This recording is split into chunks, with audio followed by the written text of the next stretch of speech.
Can you explain this to me? What exactly is going on here? I don't know either. How could we, both having type A blood, have a child with type B blood? The only thing that doesn't make sense is you. It's clear you've been cheating on me, isn't it? That's not true. I would never betray you.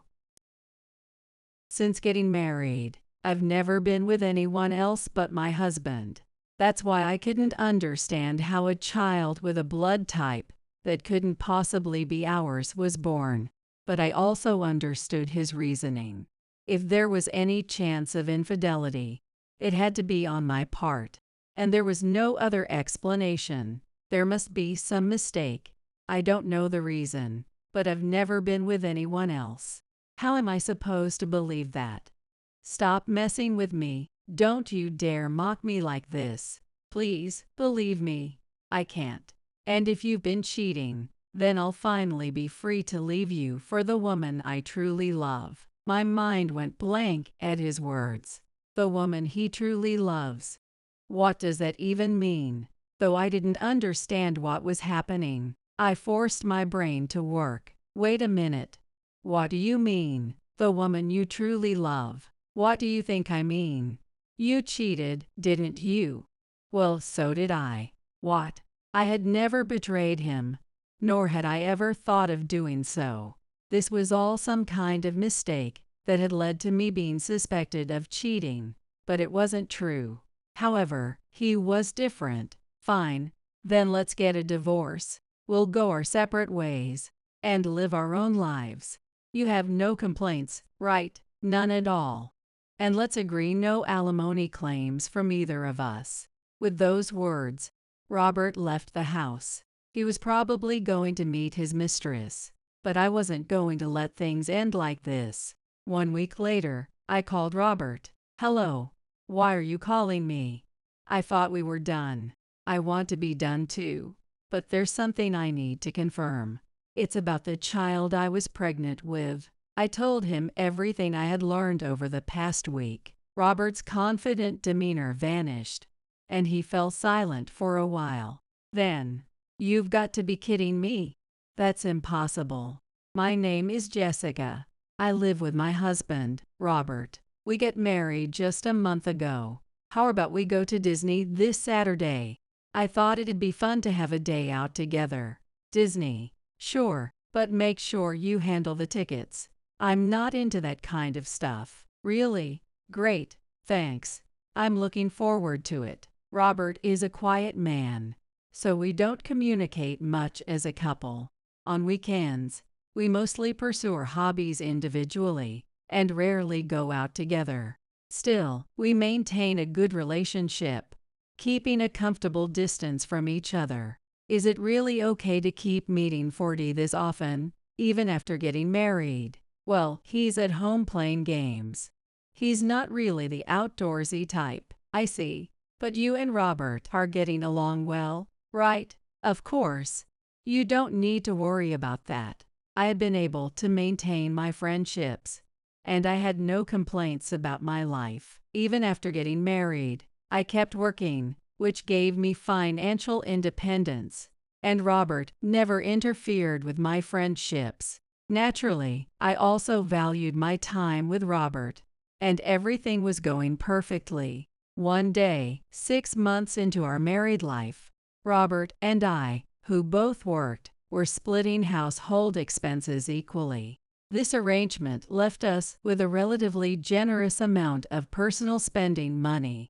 But Robert approached me one evening with a serious expression. Hey, about our living expenses. Would it be okay if you covered 70% from now on? What? Well, my company is going through a major restructuring, and I was affected. I couldn't afford to lose my job, so I accepted a pay cut. I see. My salary has been cut in half. So, can you help out? Of course.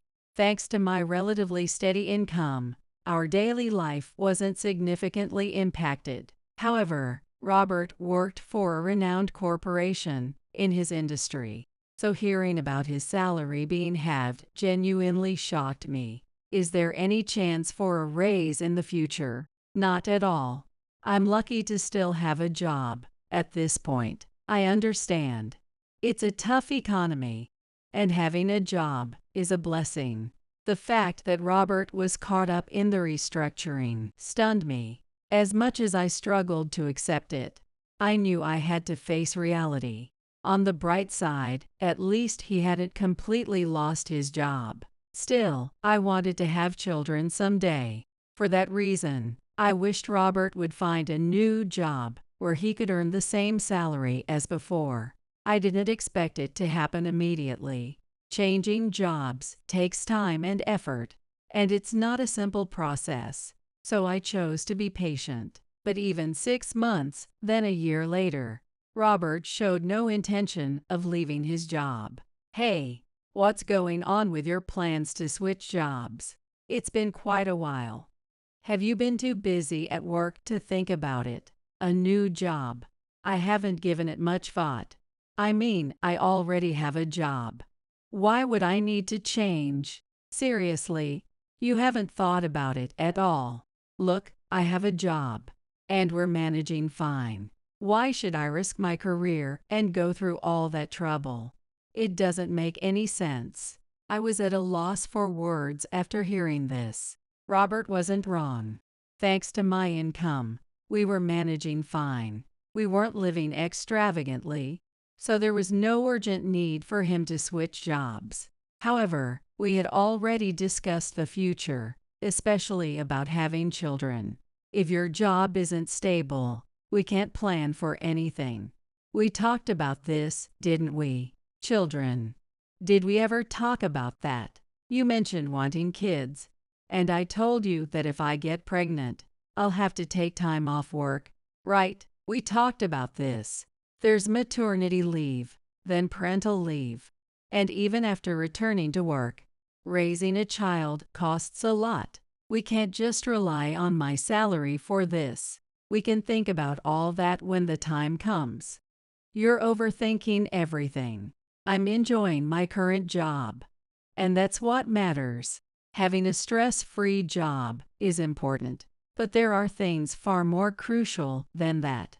We're married, so I wish he wouldn't leave all the responsibilities to me. That was how I felt. Thinking about kids and the future, it was clear he'd have to change jobs. Sure, everything was fine now, but living for the moment alone isn't enough. As adults, that much should be understood. But trying to explain anything to someone who doesn't listen feels pointless. So I decided to wait until Robert felt ready to talk. One day, out of the blue, "Robert, I think I might be pregnant." "What? Really?" "Yeah, I've been missing my period, and the test confirmed it. I'm so happy." "That's great." Robert didn't seem overly thrilled, but being the reserved type, he probably wasn't showing his emotions outwardly. He had always said he wanted kids, so deep down, I was sure he was happy. "Do you think it's a boy or a girl?" "I don't mind either way. Whether it's a boy or a girl, it'll be our precious child." True. From then on, our life was filled with happiness, though there was still a long way to go before the baby was born. Each day felt joyous, but that feeling didn't last for long. "Hey, are you done with work?" "Yay, but I'm going out for drinks tonight, so I'll be back late." "What? Really?" "Yeah, my senior invited me, and I couldn't exactly say no." "I see. Okay." With that, Robert hung up the phone. Lately, the days had been tough with morning sickness, leaving me barely able to move. Even the simplest tasks felt overwhelming, and I spent most of my time lying down. Despite that, Robert didn't seem concerned about me at all. I understood he was busy with work, but prioritizing himself so much felt emotionally draining. "I'm home." "Welcome back. Why isn't any of the housework done?" "I'm sorry, but I've been feeling really sick today." If you're not going to work, then housework is your job, isn't it? With your income reduced, the least you can do is handle that much. I'm sorry. I'm not looking for apologies. I'm asking you to take responsibility. I handle my share, and you should handle yours. Stop making me spell out what's expected of adults. Despite having gone out drinking, Robert wasn't particularly drunk. He was angry that I hadn't done any housework and went straight to the bedroom. Of course, since Robert worked, it seemed natural for me to take care of the house chores. However, he could at least try to understand how hard morning sickness is. My morning sickness was severe, so much so that even walking was a struggle. There was no way I could work in that condition. For men who can't experience morning sickness, it might seem like I was just being lazy, and I could almost understand why they'd think that. Still, I wished he would show a bit more concern for me.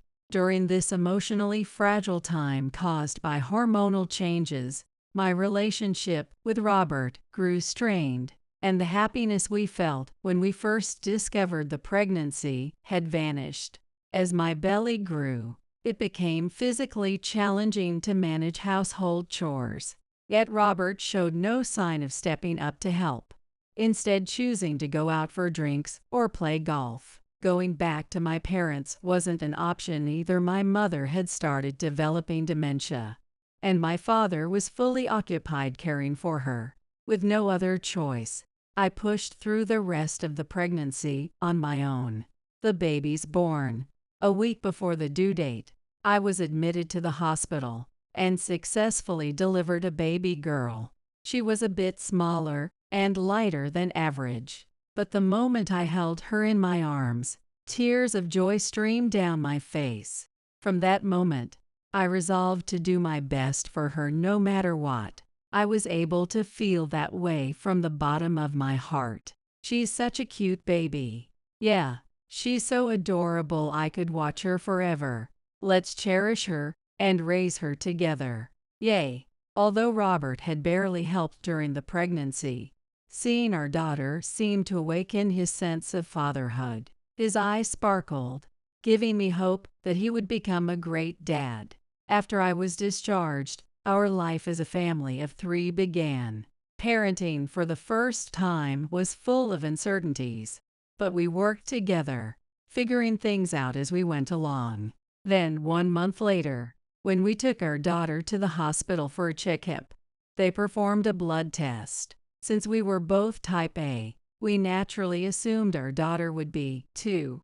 But the result shocked us. Type B. What's going on here? We're both type A. How can we have a type B child? Have you been cheating on me behind my back? I haven't cheated on you. Then how do you explain this? Or are you saying the hospital is lying to us? That's not what I'm saying, but we'll talk about this properly when we get home. Not wanting to cause a scene at the hospital, Robert stormed out and drove home alone. I had no choice but to call a cab to get myself and our daughter back. Now, explain this. What's going on here? I don't know. I don't understand how our daughter could be type B when we're both type A. The only thing that doesn't make sense here is you. The only explanation is that you cheated. Isn't that right? No, I would never betray you. So you're just going to stand there and lie. This is your chance to come clean. Tell me who you've been seeing. Even if you say that I didn't do it, there's nothing to admit to, because even I don't understand how a child with blood type B was born. Since getting married, I had never been involved with anyone else but Robert, so I truly had no idea why a child with a blood type that shouldn't have been possible was born. However, I could understand his perspective. The possibility of infidelity rested with me, and there seemed to be no explanation other than that I had cheated. I don't know if it's some kind of mistake, but I've never been with anyone other than you. How can I believe that? Stop making such ridiculous excuses. Don't treat me like a fool. Please, believe me. I can't. Besides, if you've been cheating, that means I can leave with a clear conscience. I can finally be with the woman I truly love. His words left my mind blank. the woman he truly loves. I couldn't grasp what was happening, but I forced myself to think as fast as I could. Wait a second. What do you mean by the woman you truly love? What do I mean? Exactly what I said. You cheated, didn't you? So did I. What? Hearing the phrase, the woman I truly love, I instantly realized he had been unfaithful. Still, hearing him admit it out loud was a shock I wasn't prepared for. I had never betrayed him, and had never even thought of doing so. This time, there was a misunderstanding, and I was falsely accused of infidelity. But for him, it was different. What do you mean you've been cheating? Since we got married, you've lost your appeal as a woman. Naturally, I gravitated toward someone who was more attractive as a woman. Wait a second, that's completely unacceptable. You had an affair, had a child with someone else, and tried to pass that child off as mine. How could that ever be okay? Robert seemed to be claiming that my supposed infidelity justified his own. When did you start cheating? You won't even talk about your own affair, but you're so eager to know about mine. Well, unlike you, I'm not a coward, so I'll be honest. I started about a year ago, just before your pregnancy was discovered. So even after finding out I was pregnant, you didn't stop. That's right. With your belly growing, I couldn't see you as a woman anymore. I turned to someone who could fulfill that femininity I needed. It's your fault, so I did nothing wrong. I was at a loss for words again. Maybe I was partly to blame for becoming less feminine. But no matter the reason, there was no justification for cheating, and even if it had been a one-time mistake, I might have been able to forgive it. But continuing the affair even after learning I was pregnant was unforgivable. Don't you have any sense of responsibility as a father? A single mistake might be understandable, but once a child is involved, you should have ended the affair. You lost your charm as a woman. Having a child won't fix that. If anything, it'll just make it worse. You're probably planning to use parenting as an excuse and completely neglect your femininity, right? That has nothing to do with this. Don't you feel anything about destroying our family? Not really. I don't feel anything. Besides, you wouldn't have found out if I hadn't said anything. So it doesn't matter, does it? At that moment, hearing Robert's words, I decided to divorce him. The fact that he suspected me of cheating couldn't be undone. But more than that, Robert's character was fundamentally flawed. Even if I could clear up his suspicions about me, I no longer intended to raise a child with this man. Fine, let's get a divorce. We'll go our separate ways. No complaints about that, right? Of course not. And no alimony claims from either side, because we're both cheating. Do you have a problem with that? Trying to demand alimony from me while you're cheating too. Don't say anything ridiculous. You know what? Fine. And obviously, since the child isn't mine, I'm not paying any child support. Understood. With that, Robert left the house. He was probably off to see his affair partner. But I wasn't going to let things end this way. Hi, Dad. I need to talk to you about something. I was determined not to go through a divorce without receiving alimony or child support. To do that, I first needed to solve the mystery of why our child's blood type didn't make sense. I researched online and asked around, and one hypothesis came to mind. Jessica's blood type. I'm planning to check again, but is there any chance my blood type isn't A? Well, Mom said it was tested, so I don't think that's possible. Are there any records from the hospital or anything like that? Probably not. Since my mother was suffering from dementia, any information she provided couldn't be trusted, so I decided to go to the hospital myself and get a blood test. The possibility that my blood type was incorrect was something I had dismissed from the start. From a young age, I had believed I was type A. and I had never questioned it. I considered various possibilities, rare cases where type A parents could have a type B child, or medical conditions, but ultimately concluded that two type A parents could not have a type B child. For a while, the mystery remained unsolved. But tracing back, there was no definitive proof that I was type A. When I asked my father for confirmation, I didn't get a definitive answer. That realization led me to consider the possibility that my own blood type might be wrong. I went to the hospital and had a blood test. The result revealed that I was type B. This proved that I hadn't been unfaithful, and that it was indeed possible for Robert's child to be type B. Hello. Why are you calling me? I thought I cut all ties with you. I was thinking of cutting ties with you too, but after getting a blood test, I found out that I'm blood type B. So it's perfectly possible for our child to be B as well. I've told you many times I didn't cheat. Now that there's a real possibility that this child is yours, you can't refuse to pay alimony and child support. What? You're type B. Are you serious? Yes, that's why I want to talk properly. I should have done this from the start. I need you to get a DNA test to confirm if you and our daughter share a biological connection. Once it's proven, you'll feel more inclined to pay alimony and child support, won't you? My goal was singular. I needed him to pay. My income alone wasn't enough to provide for my daughter without making her endure hardship, and I couldn't allow him to evade responsibility after cheating and breaking up our family, whether it was through financial support or some other means. He had to take accountability, and ensuring he paid was the best outcome for both my daughter and me. You've got to be kidding me.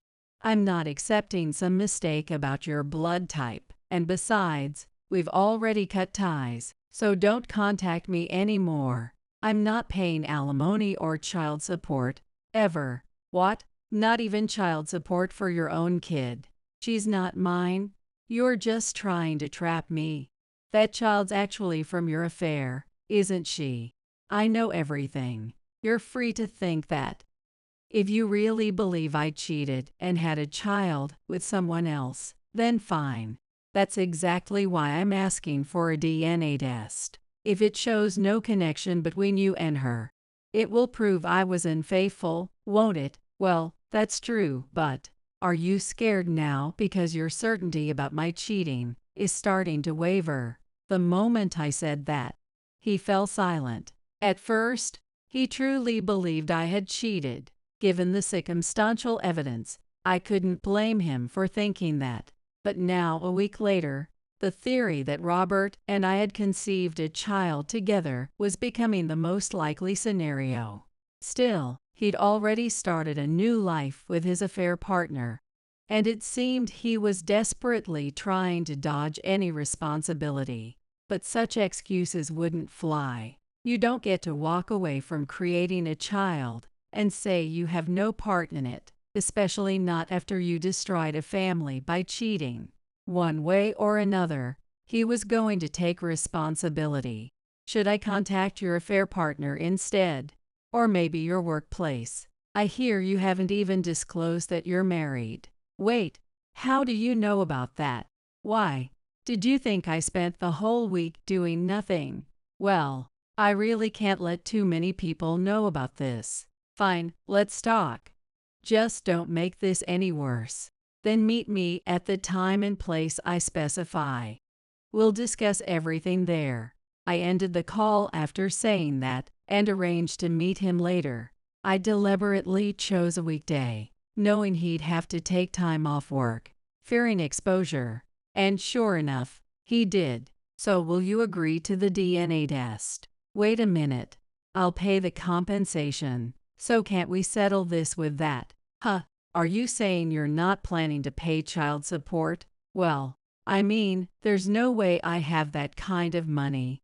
Right, my salary has gone down, and if I pay the compensation, I'll literally be broke. Come on, you've got child support programs. and family to help, don't you?" I completely lost my patience at his words and exploded in anger. His utter refusal to take any responsibility infuriated me beyond words. I could understand that he didn't have money, but he could at least try to get a loan or borrow from his family to make an effort to pay. The lack of any sense of responsibility and his selfishness left me with no sympathy at all. "Of course, you're going to pay child support as well as compensation. There's no way I'm letting you off with just one. And let me be clear, no installment plans for someone as irresponsible as you. You'll gather the money and pay it all at once. Only then will I cut all ties with you as you wish." "Don't say that. You know that's completely unrealistic. Please, I'm begging you. That's not happening. You can't just abandon your child and live with your affair partner without taking any financial responsibility. That's beyond selfish. But I'll tell you one last time. If you don't pay, your life as you know it will be over. That's all I'm going to say. If you have no intention of paying, I'll take this to court. I'll give you a week to figure out what you're going to do, and let me know." With that, I left the scene. Afterward, I went to my family's home and told my father, who was taking care of my daughter, about what had happened. My father mentioned knowing a lawyer who could help us and promised full support if needed. A week later, Robert called me. "Hello. Hi. I promised to pay the compensation and child support. I already told you before, no installment payments. If you're going to pay, it has to be in full. My parents said they'd lend me the money, so I think I can pay it all at once." I'm glad you finally gave me a proper answer. There was nothing more to discuss, so I hung up the phone. A few days later, a lump sum covering the compensation and child support until my daughter turned 18 was transferred to my account. Since I had already submitted the divorce papers, I no longer needed to have any contact with him. I deleted his contact information and cut ties completely. Since he had never visited my family's home, even if he bore a grudge, he wouldn't know where I lived. Now I could finally focus on raising my daughter in peace. That was all I hoped for. Several weeks passed. One day, as I was taking care of my daughter as usual, I received a phone call from a friend. It was rare for them to call, so I wondered if something serious had happened. I answered the phone. "Hello. Hey, I heard your ex-husband is working at a construction site. Is that true?" "What?" "I've completely cut ties with him, so I have no idea what he's doing. But I assume he's just working at a regular company, isn't he?" I have no idea how the story got out, but among the mutual acquaintances we share, the whole scandal spread quickly. Apparently, it even reached his workplace, and he ended up resigning because he had no place to stay. I heard his parents run a small construction company, so he might be working there now. But honestly, it's not my concern anymore. Of course, I received alimony and child support, so I refrained from exposing his affair to his workplace or his new partner. However, the issue was too big to keep hidden, and somehow the story leaked and spread rapidly. In the end, he lost his job and is now burdened with debts to his parents, leading a life that can hardly be called happy. Given the situation, his lover has probably left him by now too. Well, he did such awful things. Maybe this is karma catching up to him. I think so too. After everything he did, it wouldn't have felt right if he could just get away with it by paying some money. He might continue to spiral downward and end up crying to you for help. Without his lover, the only thing left for him would be his connection to the child. You're probably right, but no matter how miserable he gets, I have no intention of letting him near our child. Being with him brings absolutely no benefit. I'll protect my child myself. Having lost everything, I have no idea what kind of life he'll end up leading, but I hope he hits rock bottom. That's the punishment for betraying one's family and being selfish. Let him suffer through his debts and loneliness, and regret everything he's done deep in his heart, even though it's too late for regret. He has no one else to blame but himself. That's how I feel about it. As for me, I'm still living happily with my family. Even though my mother has dementia, she enjoys playing with her granddaughter. It seems to stimulate parts of her brain she usually doesn't use, so her condition has not deteriorated too much. I also help care for my mother while my father and I work together to raise my child. Every day is truly fun and filled with happiness. In contrast, my ex-husband is living a life far removed from joy. One single mistake can derail your entire future. Anyone can give in to temptation in the moment, but no matter the circumstances, there's always a line you should never cross. From now on, I will live my life with a strong sense of morality, ensuring I never become like my ex-husband. Protecting my child is my mission from here on out. I hope I can keep that focus and continue to do my best. Your job is just a hobby, isn't it? Just quit already. There was a sound as if something snapped. I didn't respond, and my husband smiled with satisfaction.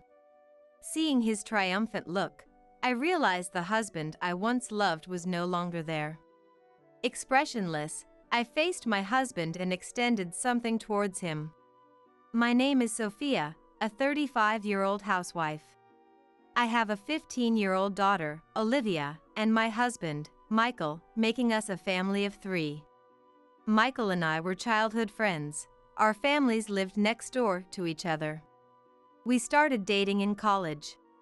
Back then, when I was crying over being cheated on by a then-boyfriend, Michael was the one who stayed by my side. Our parents had always hoped we would marry, and were thrilled when we did. So much so, that when we announced our relationship, both families threw a celebration party. As working adults, we started living together, near our respective workplaces. I worked at a small design company, a budding illustrator with demanding days. As for Michael, he worked at a renowned local corporation. The company was known for its clean management practices, and even those in sales positions typically got to return home at regular hours. Before marriage, there was a discussion involving our parents. They suggested I change jobs, but Michael and his parents supported my career, and I continued until I became pregnant. Michael shared household chores with me. He'd take over when I was busy, never complaining. He'd leave notes when he went to bed first, and plan surprises for anniversaries and birthdays. Of course, I took over the chores during his busy periods. In this way, we supported each other. Our relationship smoothly continued, and we married in our 3rd year as working professionals. I got pregnant soon after marriage. It was around this time that Michael changed. Suffering from severe morning sickness, I retired early. I started spending more time at home. But being at home didn't mean I could move around much.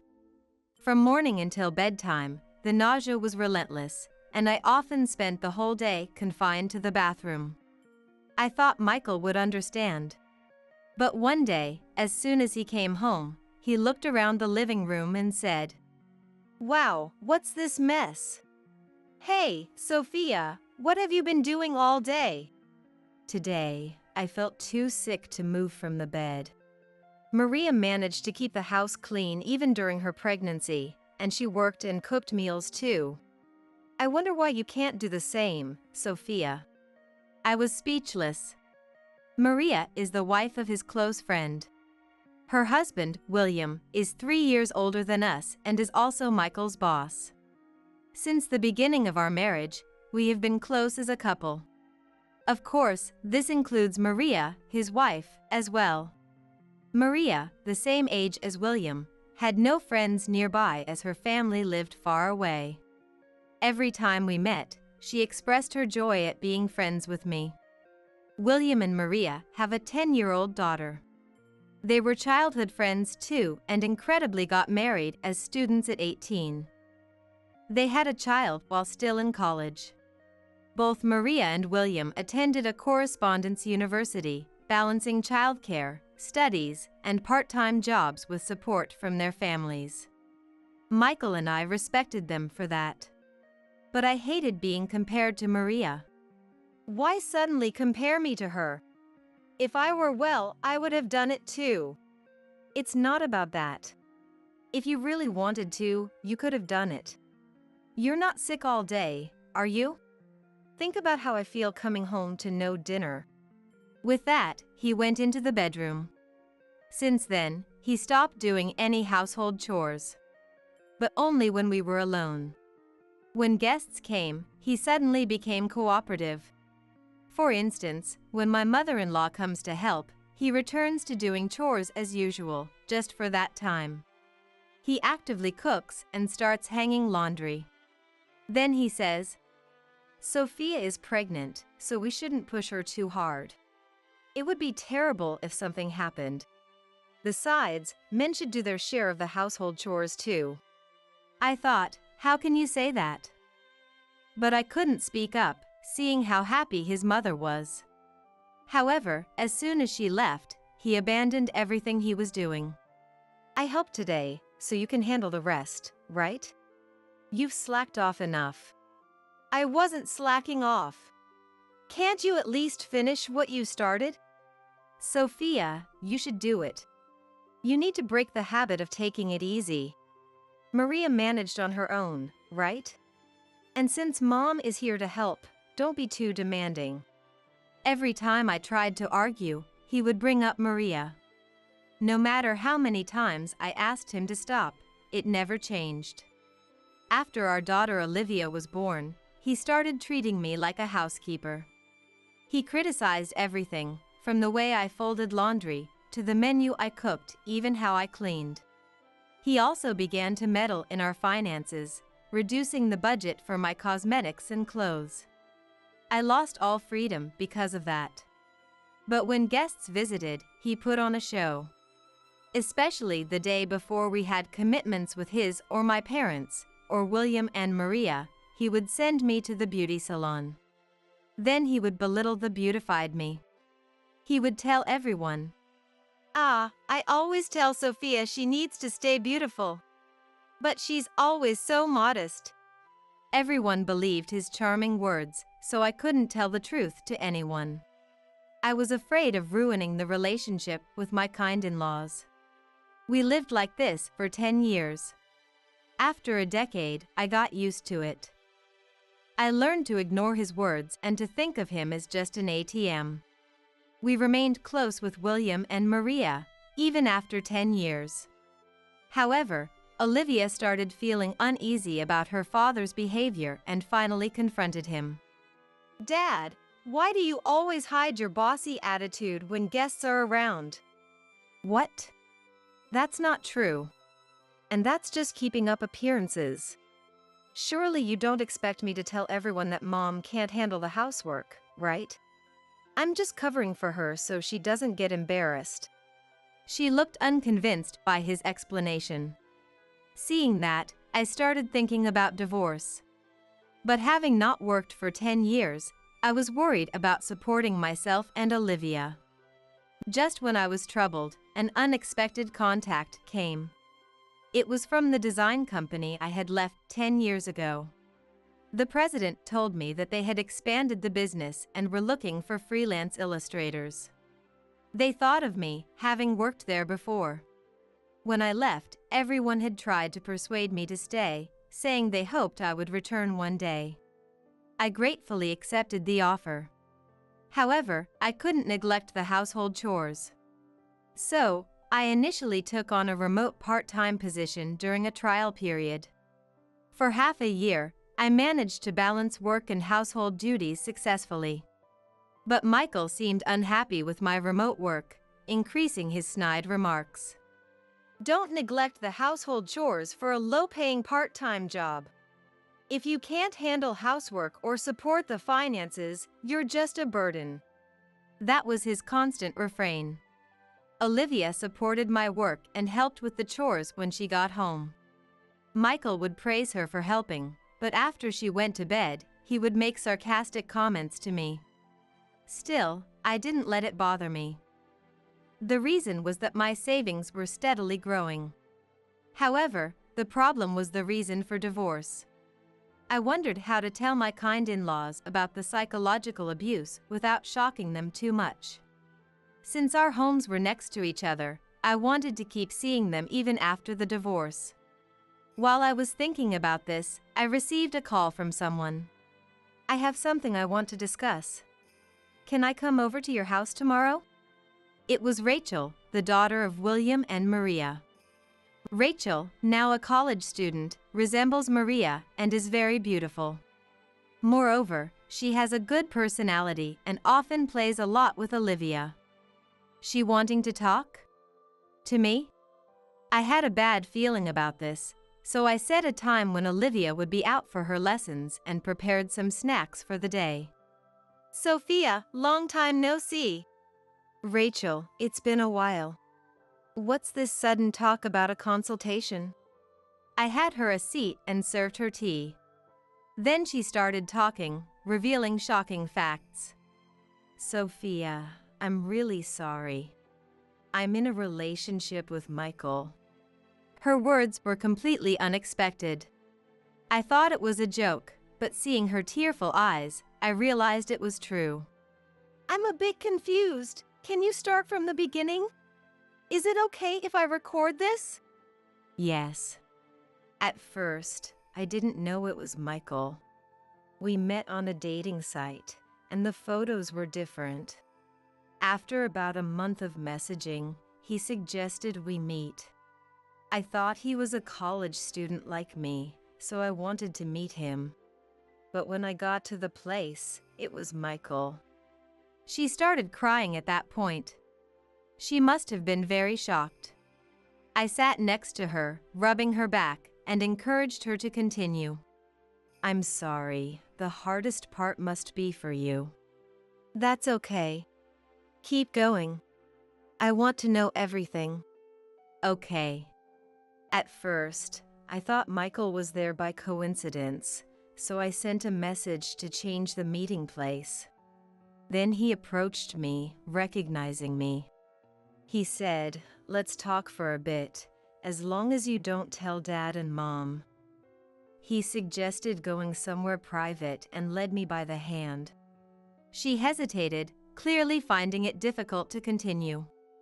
From her reaction, I understood where it was. It was a hotel. "What happened then?"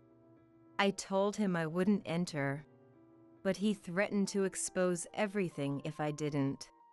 I didn't want Dad and Mom to find out, so I agreed to just talk and went in." I could guess what came next. Her hands were trembling. I covered her hand with mine. She gathered her courage and told me everything.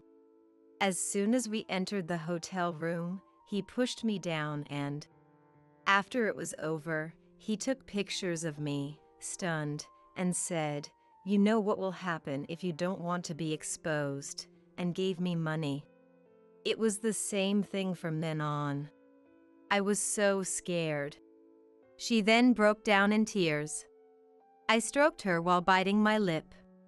I couldn't believe Michael could do such a despicable thing. After crying, Rachel took an envelope from her bag. "This is the money he gave me. It's $50,000 in total. He never spent money on you but gave me this much, which is unacceptable. I don't have much savings, but I'll pay for the divorce trial deposit. I plan to talk to my parents after this. I don't expect them to forgive me." "Just wait a moment. Let's go talk to your parents together. I'll keep this money for now. I wouldn't dream of asking you for a deposit for a divorce trial. In fact, Rachel, you're the victim here. You could even file a police report if you wanted." She started crying again at my words. I contacted William and Maria, and without telling Michael, arranged for them to meet at our house. Since I couldn't let Olivia hear this, I arranged for her to stay overnight at her grandparents' house. She was delighted to go. When I told Michael, he said he'd also stay at his parents' house, so we decided to meet at our house. Then Rachel's parents, William and Maria, arrived. Rachel didn't seem able to talk, so I decided to tell them everything. After hearing it all, William and Maria were furious with Michael and then apologized to me. Sophia, I am so sorry we've caused you pain. No, it's not like that. Rachel is a victim. You don't need to apologize. I just need your cooperation. It's a relief you say so. We both are grateful. I'd punch him right now if I could. Tell us anything, we're here to help. Maria had been silent, but then she looked up at me. Sophia, Rachel is still an affair partner, no matter what. She should have spoken up honestly instead of complying because she was afraid of us finding out. But it's our fault too. We didn't have that kind of open relationship with her. I'm sorry for causing you trouble. Maria, with tears in her eyes, expressed her apology. I felt tears welling up too. After she looked up, I started discussing our plan. Actually, the $50,000 Michael gave Rachel, I don't think it's from our household money. I didn't receive any living expenses, but I did open his salary statements every month. Sure, his allowance was generous, but $50,000 in half a year? It's not possible. I haven't seen any debt collection letters, and his parents don't lend or borrow money. Yet, he actually handed over $50,000. Doesn't it sound suspicious? Hearing this, William seemed to have an idea and agreed to investigate. I got the dating site account details from Rachel and started monitoring it. We decided to have Maria act as an undercover agent to meet the account holder.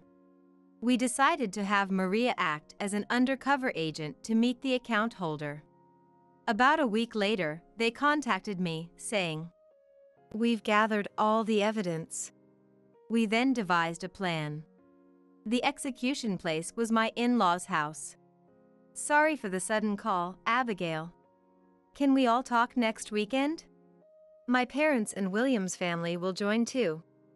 From my call, my mother-in-law, Abigail, sensed something and agreed, asking to keep it a secret from Michael. I then got permission from Rachel and vaguely explained the situation to Olivia. She was shocked to learn about her father, but more upset about Rachel being hurt. She had been dissatisfied with his attitude and promised to stay with me after the divorce. She also wanted to be present at the meeting.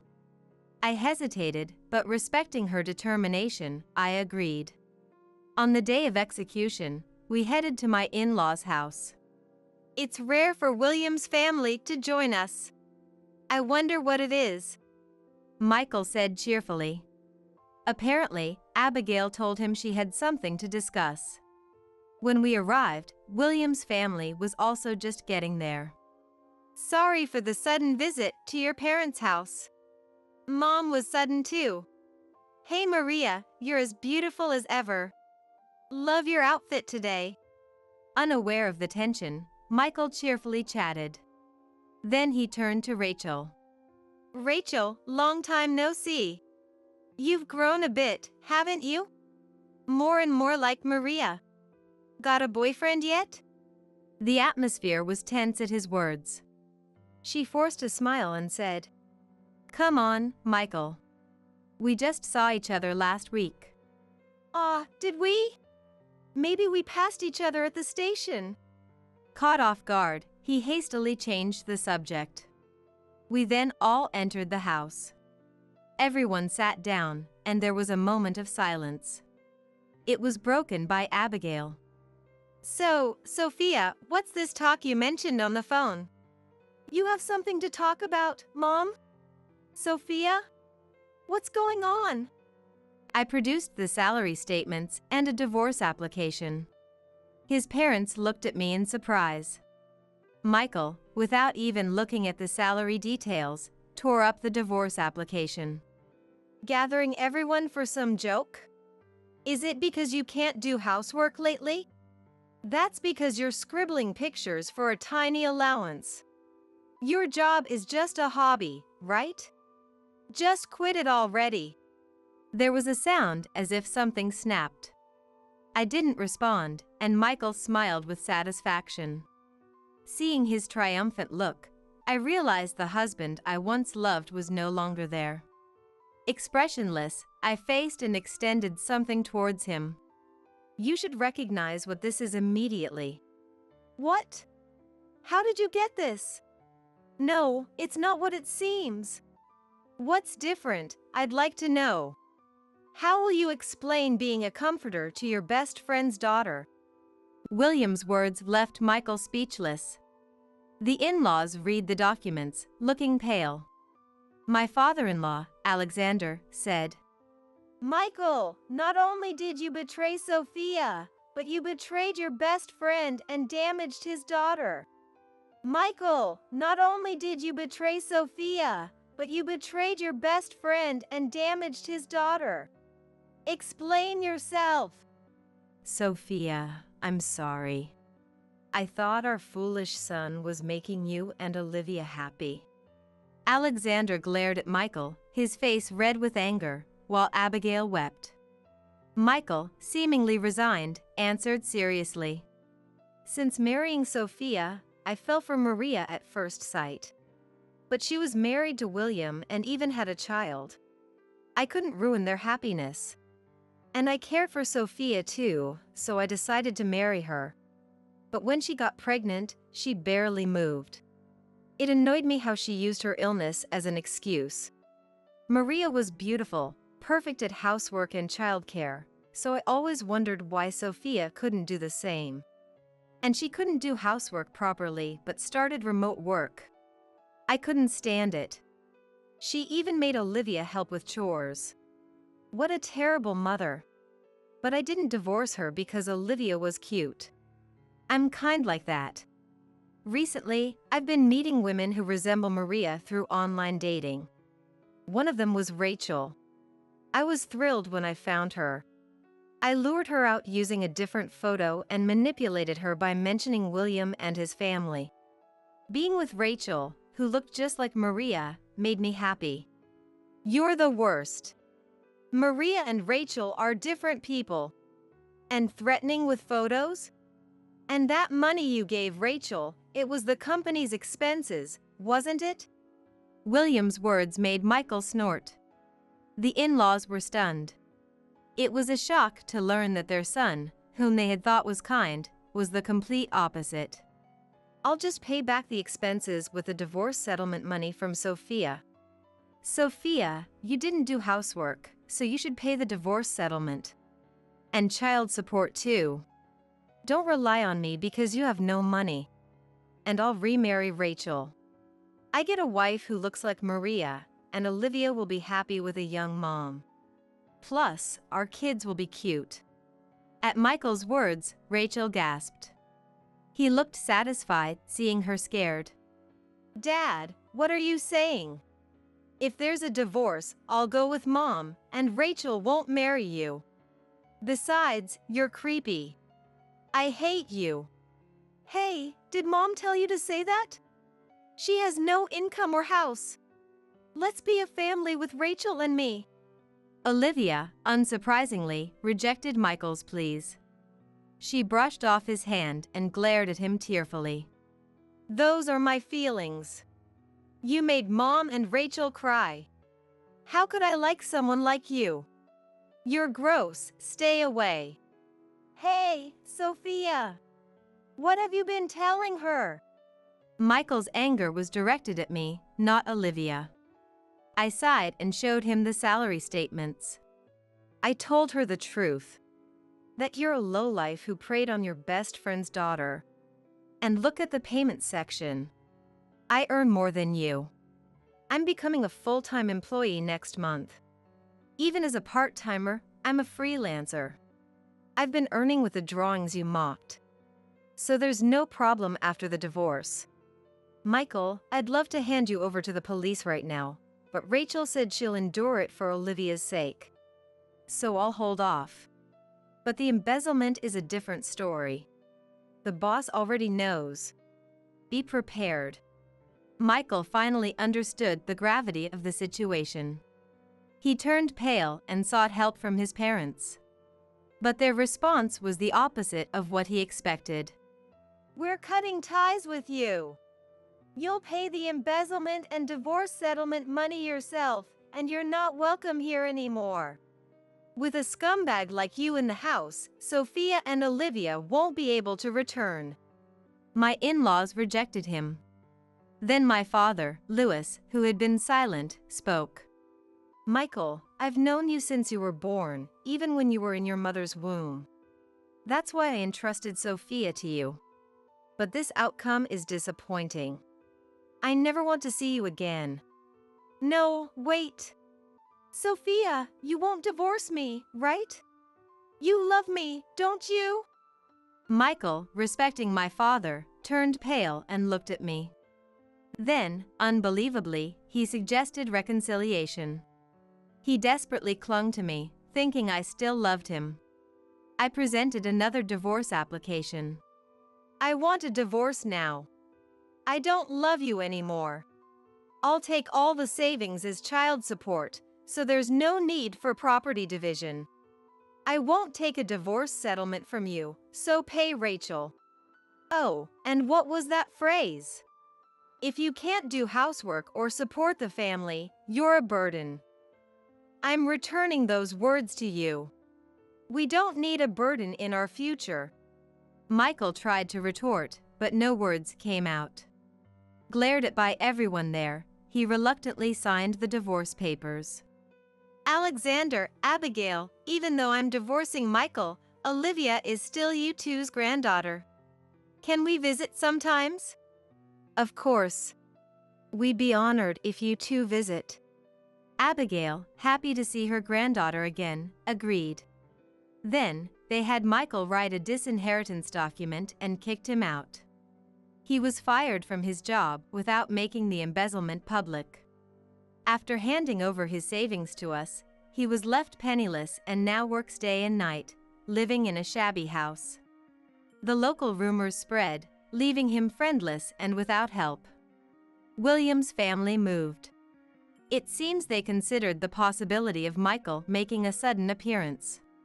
We still keep in touch and occasionally go on trips together. We hesitated at first, but it was Rachel's wish. My career is going well, earning enough for Olivia and me. We even bought a newly built condominium and plan to move in next year. We look forward to living happily, doing what we love. I finished checking the documents. There were some typos and errors in the content, so I corrected them with a red pen. I said as I handed the papers over. Risa, the Mayor David's daughter, who had been talking to her father, looked at the returned documents and exclaimed, "What? You did this in such a short time? Well, it's covered in red." She shifted her gaze to the papers I'd returned. Reviewing 3 pages of documents in about 10 minutes seemed like quite a feat to most people, but for me, it was a familiar and one of my few areas of expertise. She spent a while examining the documents before looking up, her stunning face, one that had graced the world of modeling, turning to me with a plea that far exceeded anything I could have ever imagined. Her request would become the turning point that would profoundly change my life. My name is Sean. I'm a government worker currently living in a remote, mountainous area with a sparse population. Compared to other rural towns, the population density here is particularly low. The staff at the town office are worlds apart from those I worked with in the city of over 100,000 people where I used to live. I was transferred here 6 months ago because one of the town office employees abruptly resigned, creating an urgent need for reinforcements from other towns. This rural town hall, which struggles with a lack of personnel, operates completely differently from my previous workplace. While I excelled in exams, I've always found it challenging to communicate effectively and understand others' intentions. Ever since childhood, I've frequently been told to listen to others and not rush to conclusions. For example, when someone talks about what to eat for dinner, I tend to quickly propose a place based on my preferences or theirs. However, this approach often fails to engage the other person, making the conversation uninteresting and leaving the impression that I don't really listen. Though I've tried to heed the advice to listen until the end, I can't help blurting out my conclusions as soon as I arrive at one, reverting to my usual habit. In the city hall where I previously worked, I was mainly assigned desk work, with minimal interaction with others. Preparing materials according to manuals and following predefined procedures were my strengths. And above all, I appreciated the lack of frequent conversations. However, at this town office, I have to juggle both clerical tasks and counter services, with nearly 70% of the population being elderly. Residents come to the town office daily with various needs, especially in the morning. Some even get upset with me when I rush to conclusions, making each day mentally exhausting. While my colleagues, superiors, and the Mayor David encourage me without scolding, their kindness only amplifies my sense of inadequacy. Meanwhile, my parents back home increasingly urge me via calls, emails, and even letters to settle down as I'm nearing 30. But how can someone like me, who finds conversations so draining, possibly get married? As I sighed over my daily struggles, a familiar figure approached through the automatic doors of the town hall. "Hello. Is Dad here? I'd like to submit this," she said, showing a file of documents as she walked up to the counter. It was Risa, David's daughter. I had heard she left town after graduating high school and returned shortly after I started working here. According to the office ladies, Risa had moved to the city, working part-time while attending numerous auditions until she established herself as a fashion model.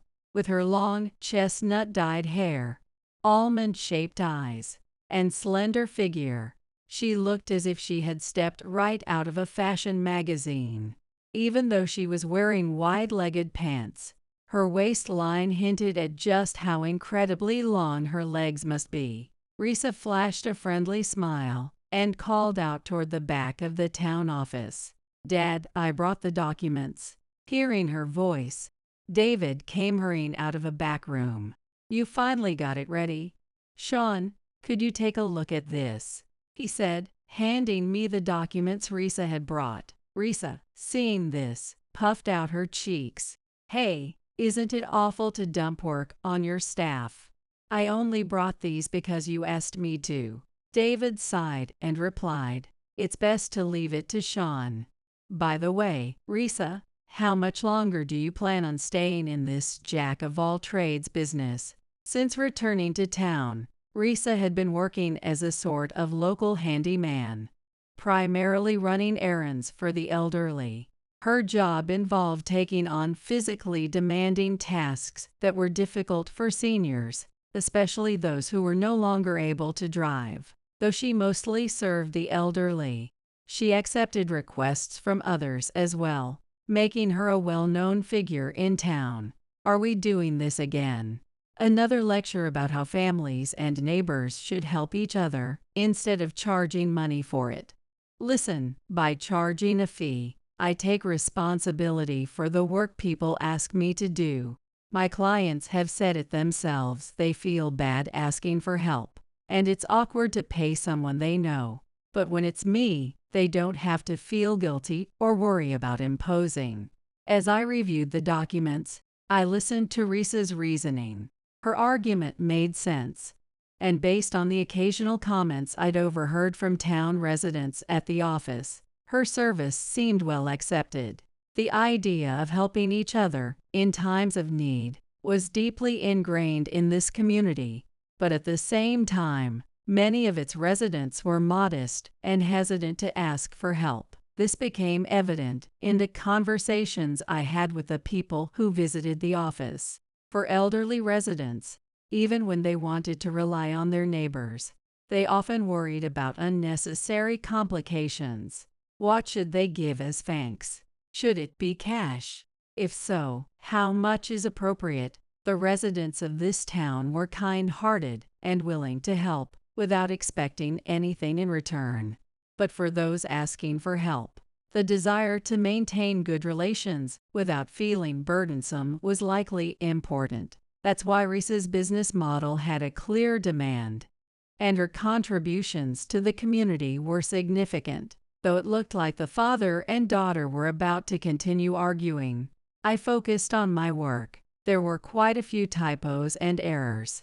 I've corrected them all in red. Also, the attached map is outdated, as are the evacuation routes listed for the event. I've updated those in red as well, I said, handing the heavily marked up documents back to Risa. David, seeing the state of the papers, sighed in exasperation. See, I told you it's best to leave it to Sean. He's incredibly fast at checking documents. If you want to stay active in the volunteer fire brigade, you'll need to get your paperwork in order.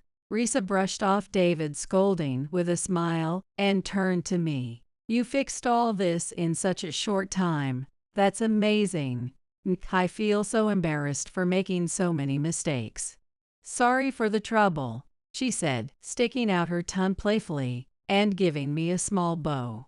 Although she was about my age and carried a mature, beautiful aura, gestures like this made her seem almost childlike. Oh no, it's really not, I stammered, as I hesitated, unsure of how to respond. Risa's eyes lit up with excitement. I know, Sean, you should join the fire brigade. There aren't enough young people, and it's honestly worrying. Come on, please.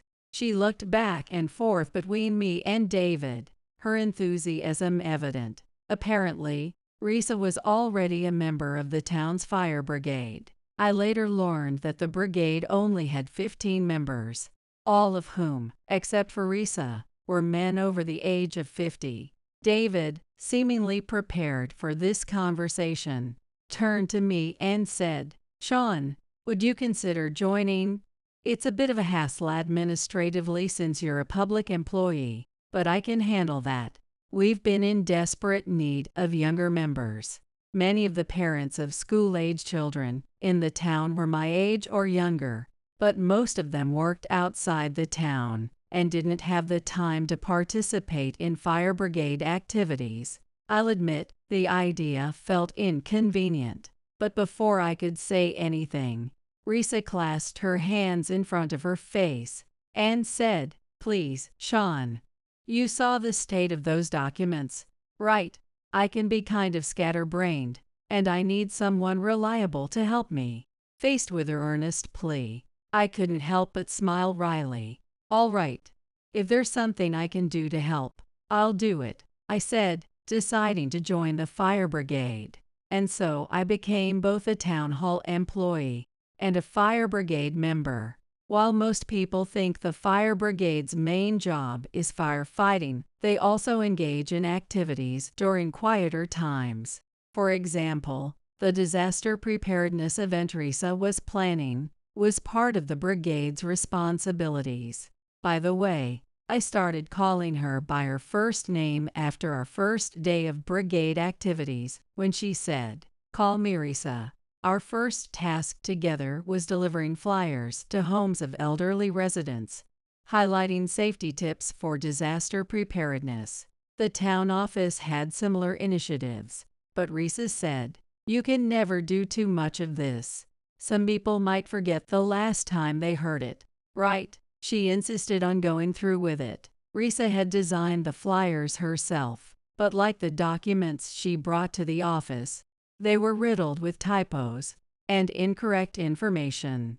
I ended up redoing them. I was grateful she asked me to check the content before making a large number of copies. Now I understand why Dad always makes you check documents. You're amazing. Everything is so perfect when you do it. Sorry for relying on you so much. I guess it runs in the family. Risa joked with an exaggerated apology. To me, it wasn't a burden or a source of stress. I was simply doing what I could. When we delivered the flyers to elderly residents, I saw how warmly they responded to Risa. Not only did she share the disaster preparedness tips from the flyers, but she also took on handyman tasks during her visits, from delivering vegetables to a neighbor over 3 miles away, to repairing a broken fence around someone's garden. Risa accepted every request with a smile. Naturally, since I was accompanying her, I ended up helping out too. As a public employee, unlike Risa, I couldn't accept any payment for my efforts. It was purely voluntary. Yet, I didn't mind at all. It was likely because I got to see Risa interact with the locals. Her cheerful demeanor and genuine enjoyment of the work lighting up every encounter. When we finished visiting all the houses on our list, Risa turned to me and said, "Let me repay you for helping with the handyman jobs." But for the reasons I'd explained earlier, I declined any payment. Risa's eyes widened in surprise. "Sean, you're so serious. But maybe that's why you became a government employee. In that case, why don't you come over to my place for dinner? No strings attached. No work payment involved, just a meal. That's fair, right?" Her suggestion was so earnest that I couldn't refuse. From that day onward, it became a habit for me to have dinner at Risa's house after fire brigade activities. Risa didn't live at her family home, but rented a house closer to the town center.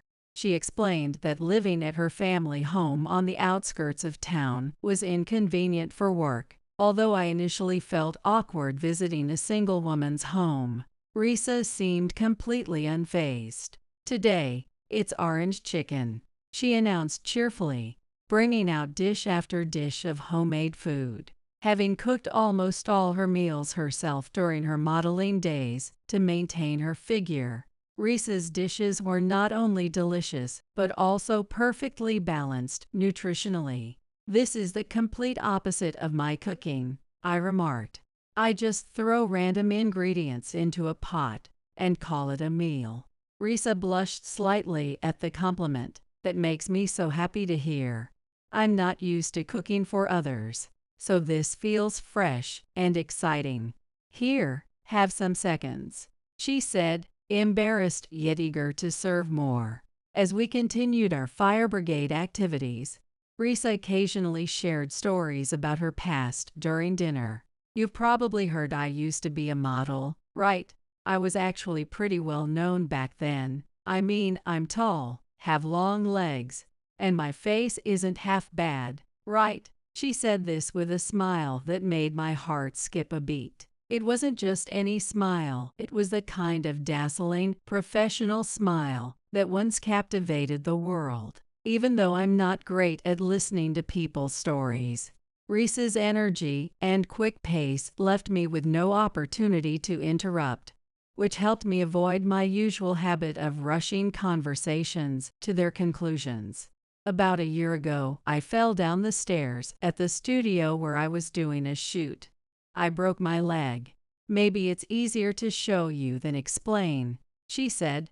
Risa briefly disappeared into another room and came back, dressed in shorts instead of the wide-legged pants she had been wearing. She pointed to her left leg. What should have been a straight line was now visibly bent outward, the shape clearly altered. "I can walk again, but my leg ended up deformed. And while I was recovering, someone else took my spot. I returned to work once, but I overheard the staff discussing how to hide the shape of my leg during shoots. That's when I realized my time as a model was over, and I decided to leave. It's embarrassing, isn't it? I left this rural town because I hated it, dreaming big, only to come back with nothing to show for it. Though she laughed while telling her story, her voice trembled ever so slightly. Even I could imagine the immense pain and struggles she must have faced in reaching that decision. I stood up, faced her directly, and firmly declared, "I don't think that's embarrassing at all." Risa looked startled by my sudden conviction, but I couldn't hold back. "Seeing you run around tirelessly for the people in this town, Risa, I think that's amazing. There are so many things we at the town office can't manage, but people can come to you.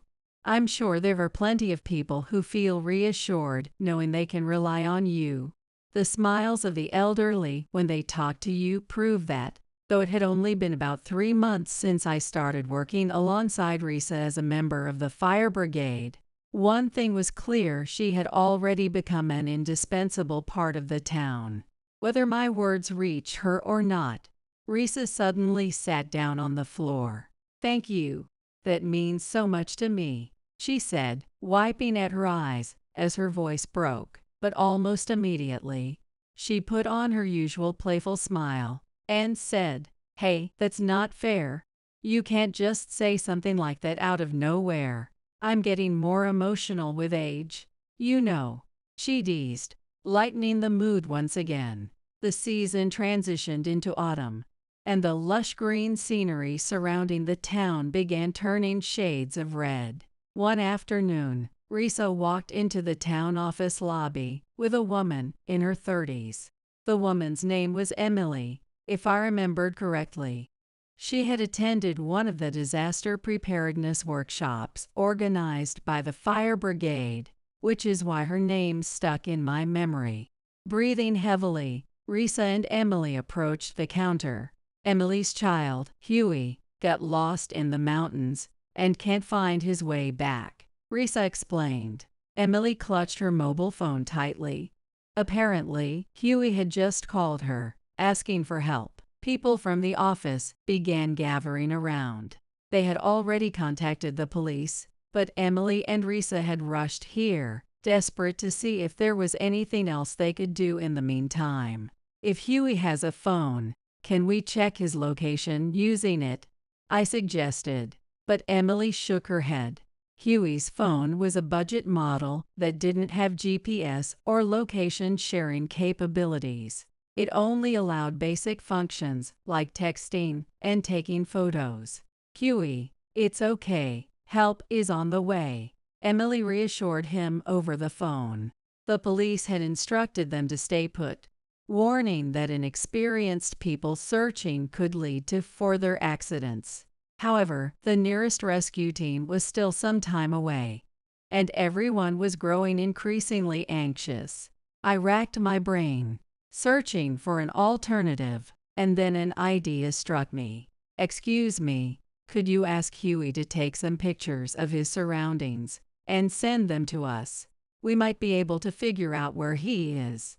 Emily immediately passed on my instructions to Huey. A few minutes later, 5 photos came through. All of them were of generic mountain scenery, nothing particularly distinctive at first glance. But as soon as I saw the images, fragments of my memory began piecing themselves together. After examining them for about a minute, I figured it out. "Huey should be around here. Please let the police know this location." I pointed to a spot on the map and announced. Risa, looking puzzled, asked, "How do you know he's there?" I stared at one of the photos and explained, "For bird conservation, there are several artificial bird houses installed in the forest. You can see some of them in the pictures. By analyzing the angle and the type of trees where the bird houses are located, I narrowed down the area. I remember where those bird houses are because I explored the forest before, so I'm certain this is the right place." I quickly prepared my gear and looked around at the gathered staff. "I'm going to find Huey. Please wait here." I said firmly as I turned to leave. Just then, Risa grabbed my arm tightly. Startled, I looked back at her. She gave me her usual energetic smile and said, "I'm coming too. My work as a handywoman has made me strong and fit." Before I could respond, she dashed ahead of me, leading the way. 30 minutes after entering the forest, Risa and I found Huey crouched near a tree. He must have been terrified, spending time alone in the woods as darkness began to set in. The moment he saw us, he burst into tears and ran straight into Risa's arms. Huey had wandered deep into the mountains, far from town. If we hadn't pinpointed his location, finding him would have been extremely difficult. When we returned with Huey, the townspeople greeted us with applause. However, the police sternly scolded us. They had warned us not to go, citing the risk of secondary casualties, so it was only natural for them to be upset. But after the police left, Risa sidled up to me and whispered, "Sean, that was so cool of you." Her words made my heart race. 3 hours after the rescue, I was at home, sipping on some juice while feeling a mix of exhaustion and fulfillment. If I could drink alcohol, I would have happily toasted to the day. But since I couldn't, juice had to suffice. I was just about to start preparing for bed when I heard the front door open, and Risa's voice called out, "Sean, are you still up?" Without waiting for my reply, Risa walked into my house, casually dressed in jeans and a t-shirt. "You keep your place pretty clean, huh? Here, I brought you something." She handed me a plastic bag filled with snacks. Her face was flushed, likely from drinking. I quickly prepared a cushion for her to sit on, and as she plopped down, she said, "Emily and Huey were so grateful to you. The police might have been mad, but to Huey, you're a hero, and I still can't believe you figured out his location from just those photos. That's amazing." She praised my actions with enthusiasm. I told her how I've always enjoyed looking at maps since I was a kid, often using them to explore different places. I'd been to the forest where Huey got lost before, so the scenery in the photos looked familiar. My strong memory and the high spatial awareness I'd once been tested on were what helped me determine Huey's location. As I explained, Risa sat up, hugging her knees, and said, "Sean, you really are special. I thought so ever since that time you helped me fix those documents. I wonder if I could have done more with my life if I were special like you.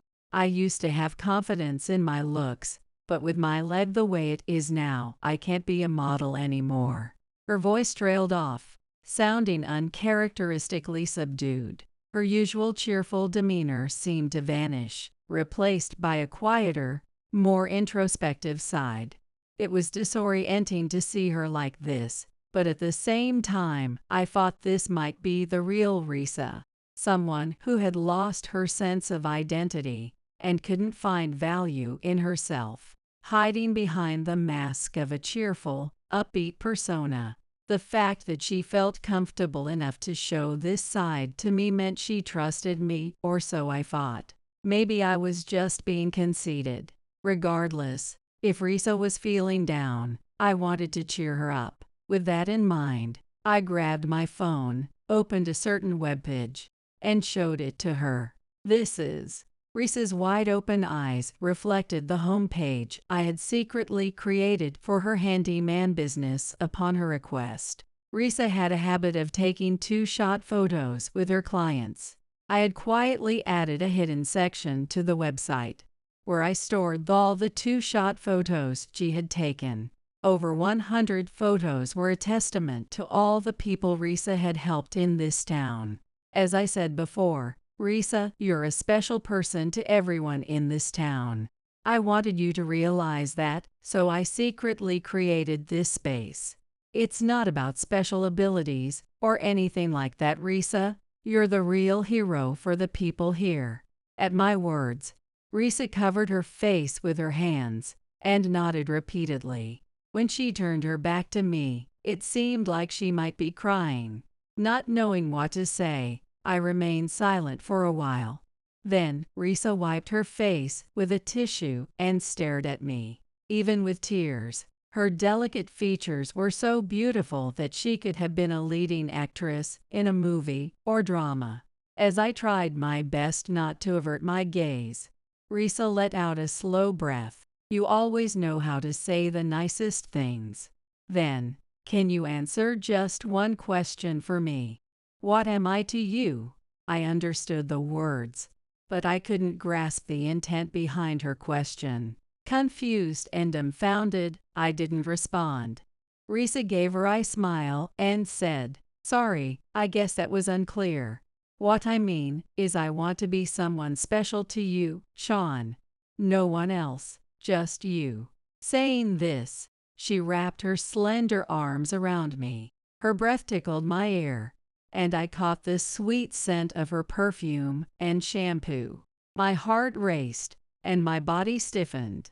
Then, she whispered softly into my ear, "You didn't treat me like I was fragile, and that made me so happy. Ever since I injured my leg and came back here, everyone's been a little distant. They might rely on me, but I can feel a wall between us compared to how it used to be. They probably think of me as a poor girl who failed in the city. But you, Sean, you were different. You looked at me head on and saw me for who I really am, without any prejudice. Because of your encouragement, I've been able to keep going. Driving you along for volunteer work and handyman jobs on weekends was just my excuse to spend more time with you. I love you so much that I want to stay like this forever." Having always struggled with expressing myself to others, I hadn't noticed her feelings until now. But Risa had shown her affection so clearly. Gathering all the courage I could, I responded with my own feelings. Being with you has become such a natural part of my life. Even earlier, when I heard your voice from the doorway, I felt genuinely happy. I'm still not fully sure what this feeling is, but I think it must be love. So, can I ask something too? Will you go out with me? As I pulled her closer and held her shoulder, Risa pressed her slender frame against me and whispered sweetly, "I'm so happy." As a couple, Risa and I decided to support the lives of the town's people through both the town hall and her handyman services. She would relay complaints and requests she heard from the townsfolk, which I would then share with the town hall for use in policy making. This approach was well received at the town hall, as it provided insights into areas they couldn't reach on their own. 1 year after we started dating, Risa and I decided to get married. Known as the town's official couple, our wedding became a huge event celebrated by the entire community. I'm so glad I came back. After all, I got to meet you, Sean. After the wedding, back at the house where we'd begin our life together, Risa changed into casual clothes and sat beside me, taking my arm. Since we started dating, she no longer tried to hide her left leg. I feel the same. Looking back, I'm grateful for my transfer here. Let's rest well tonight since we've got a long trip ahead of us tomorrow. For our honeymoon, we plan to take a road trip across the country. As I thought about all the new sights we'd see together, I silently vowed to build a happy life with Risa. I got pregnant with Richard's child. What? So please divorce him and leave. Please. What are you saying out of the blue? Please. My sister Sophia dropped this bombshell, then went on to demand a divorce. The shock of her being pregnant was one thing, but I never expected her to plead for a divorce. But if she thought I knew nothing, she was gravely mistaken. At this point, an idea struck me. If you want the divorce so badly, I have conditions. Conditions? They can't be that bad, so fine. Really? I taunted my sister. Sophia, ever the competitive one, showed a confident attitude. Just as I had planned. This won't be easy, you know. However, Sophia didn't realize this condition would be a burden she'd carry for a lifetime. I took a deep breath, looked her straight in the eyes, and said firmly, "Divorce is fine, but you'll have to take care of the 3 daughters I've raised." I don't get it. Why should I? They're your kids, right? Technically, I'm not their biological mother. They're stepchildren. That's not it. Because those 3 kids. I knew the truth Richard and Sophia had been hiding all this time. Thinking about how I've raised these 3 daughters, the emotions surged. Given how things had turned out, Sophia would have to atone for all her sins. I was filled with an unprecedented level of hatred. Don't say something so random. Should I show you the evidence then? Show me. And thus, Sophia stepped into her own personal hell. My name is Isabella, a 43-year-old housewife. I met my husband, Richard, at our previous workplace. We were the same age and joined the company at the same time. I want to talk to you about something, so can we go out for a drink? If you're paying. Again? Fine. You owe me for all the help I give you. Initially, we were just colleagues and friends. I even gave Richard advice on his love life. When Richard went through a breakup, our bond deepened quickly. I'll help you next time. What are you saying? I did it because I wanted to, don't worry. Oh, by the way. At that time, I didn't have romantic feelings, but seeing Richard heartbroken, I realized I loved him. I acted quickly after that. Feeling a bit guilty, I confessed my feelings to Richard. It worked out, and we started dating. Time passed, and we married in our 2nd summer together. Let's make this work. Yeah, let's build a great family. Yes. It might be early, but I want 2 kids.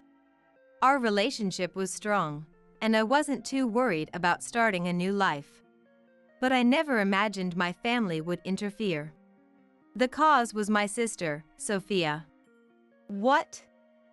It's no big deal. Give it to me. It's not fair for Isabella to have it. Not fair? I bought this myself, you can get your own. As my sister, it's natural for you to give it to me.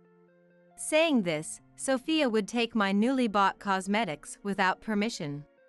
Inviting Sophia to our new house was clearly a mistake. Sophia always wanted everything I had, even from childhood. This never changed, even as we grew up. Hold on a second. See you, Isabella. Next time, be careful not to lose something even more important. What do you mean? Well, why don't you figure it out yourself? Even though we've known each other since we were kids, I've only ever scolded her. Annoying as she is still my sister by blood. And such lenient thoughts would lead to an irreversible situation. You did it. Yeah. We'll have a new family member soon, so we need to work harder. For years after we got married, we had our first child. Because of this, I resigned and became a housewife. However, 6 months later, something devastating happened. I had been suffering from stomach pain since the morning, and it was so bad that I called an ambulance. What does that mean? I'm sorry, but you've had a miscarriage. No way! We did everything we could.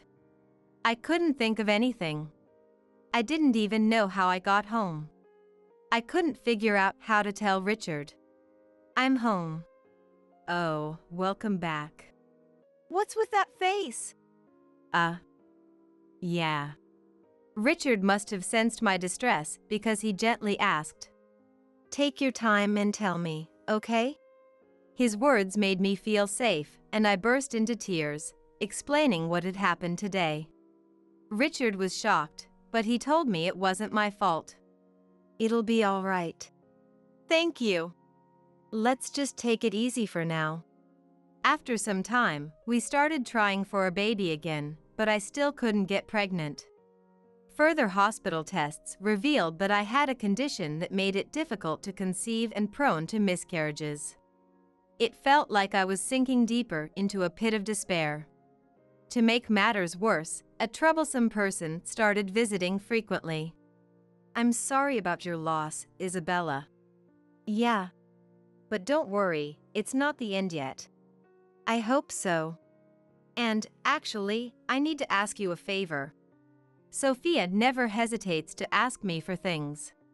Even though she knows my current situation, she doesn't care. Her seemingly concerned words are empty. "So, what's the favor?" "Oh, can you lend me some money?" "What?" "I'm in a bit of trouble, just a little will do." I thought it was too much trouble, so I handed her the $300 in my wallet. "Well, this should do. By the way, where's Richard?" "He went out to meet a friend." "Okay. Thanks. See you." With that, Sophia left. After this, she stopped coming to our house. Peaceful days followed. Then, Richard made a proposal. I was thinking, how about we adopt a child? "Adopt?" I was stunned by his sudden suggestion.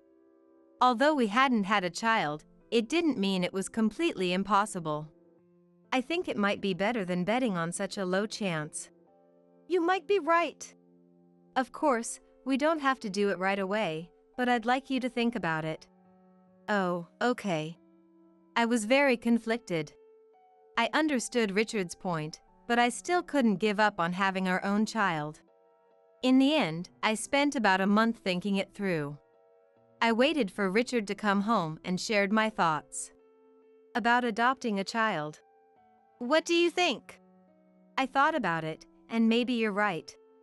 Even if there's no blood connection, the child will still be ours. Yeah, you're right. And I'll take care of all the paperwork. Really? Thank you. Richard's eyes were filled with hope. Thus, Richard and I adopted a child. Her name was Emily, about 2 years old, and she was a very understanding and good child. Around the same time, Sophia started visiting us again. I had no idea where she had been or what she had been doing, but it seemed she was back to asking for things and money again. You adopted a child, didn't you? Since you couldn't have one of your own, it worked out well, right? Yes. But how do you know about that? Sophia looked uneasy. Huh? Oh, I just happened to run into Richard the other day, and he mentioned it. Sophia was fiddling with her earlobe, not looking at me at all. I knew. This was how Sophia acted when she was lying. Really? Where did you meet him? Where was it again? I'll ask Richard about it later then. Does it even matter? She clearly tried to change the subject. Her desperation made me think she had been in touch with Richard for a long time. Oh, is this a limited edition item? I got that for my birthday the other day. Give it to me. Were you listening to me? Of course I was. But it doesn't matter to me. I'm your sister, so it's fine, right? Just get another one. Hey! Don't touch that. I tried to take the makeup Sophia had grabbed from her. But she resisted, and we both fell to the floor. At that moment, Richard came home. What are you doing? This is. Are you okay? Huh? Richard went straight to Sophia without even glancing at me. How did this happen? Sophia gave me a sly smile. I just wanted to look at Isabella's makeup, but she told me not to touch it. I just wanted to see it. What? What are you talking about? Did you really do that? No, Maybe she thought I was going to steal it. Did you really think that about Sophia? Richard didn't listen to me and believed Sophia instead. In the end, the makeup Richard had given me as a gift ended up in Sophia's hands. And then I was sure. Richard and Sophia were much closer than I had thought. I was blamed, and Sophia left with a triumphant look on her face. Don't ever do something like that again. But that was... I don't want to hear any excuses. No, really. It doesn't matter. Huh? Just get along with Sophia, okay? Richard took Sophia's side without even listening to me. And then, an incident triggered my desire for revenge against Richard and Sophia. Our marriage deteriorated because of Sophia. We barely talked anymore, and the only thing that kept me going was Emily. Even at her young age, Emily seemed to worry about me and would stay by my side even when she had nothing specific to do. Mom, are you okay? Thank you, I'm fine. Good. But even Emily started to talk less. Sometimes she wouldn't even respond when I called out to her. And then I realized. Before Emily started acting distant, Sophia had been coming over. She might have said something unnecessary to Emily. That suspicion never went away. Years passed. I'm home. When I came home, there were unfamiliar shoes in the entrance. They were quite small, seemingly a child's shoes. They weren't Emily's. I had a bad feeling and rushed into the house. Welcome back. Huh? Who's that kid? A new member of our family. What are you talking about? For a moment, my mind went blank and I felt dizzy. Hey, are you okay? Yeah. Can you explain what's going on? We adopted a new child. Why did you do that without telling me? Hey, don't raise your voice. I was overwhelmed by feelings that words couldn't describe. I couldn't understand why he had done this. Why? Well, I thought Emily might be lonely on her own. And Emily seems happy about it too. Richard answered with a smile. But now that the child was here, we couldn't send them back. And so, our life began with mixed feelings. That alone would have been fine, but 2 years later, something else happened. By this time, I was already 40 years old. No way! After visiting my parents' home for the first time in a while and coming back, there was another unfamiliar child. Is that child also adopted? Yes, you're right. It was the third one. Just when we were getting used to living as a family of 4. Another addition to our family. While it sounds like a happy thing, the circumstances were not normal.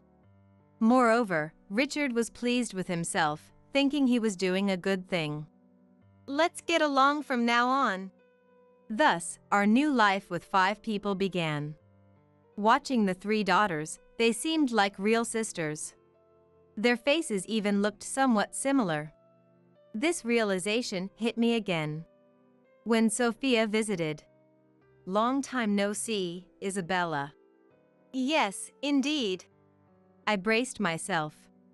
Whenever she came over, it was usually to ask for something. But this time was different. Instead of asking me for something, she actively engaged with the girls. Her usual high-handed attitude was replaced with eyes full of affection. Oh, I see. I realized the source of the strange feeling I'd been having about the 3 daughters. They looked like Sophia. Their eyes and features were strikingly similar. What's wrong?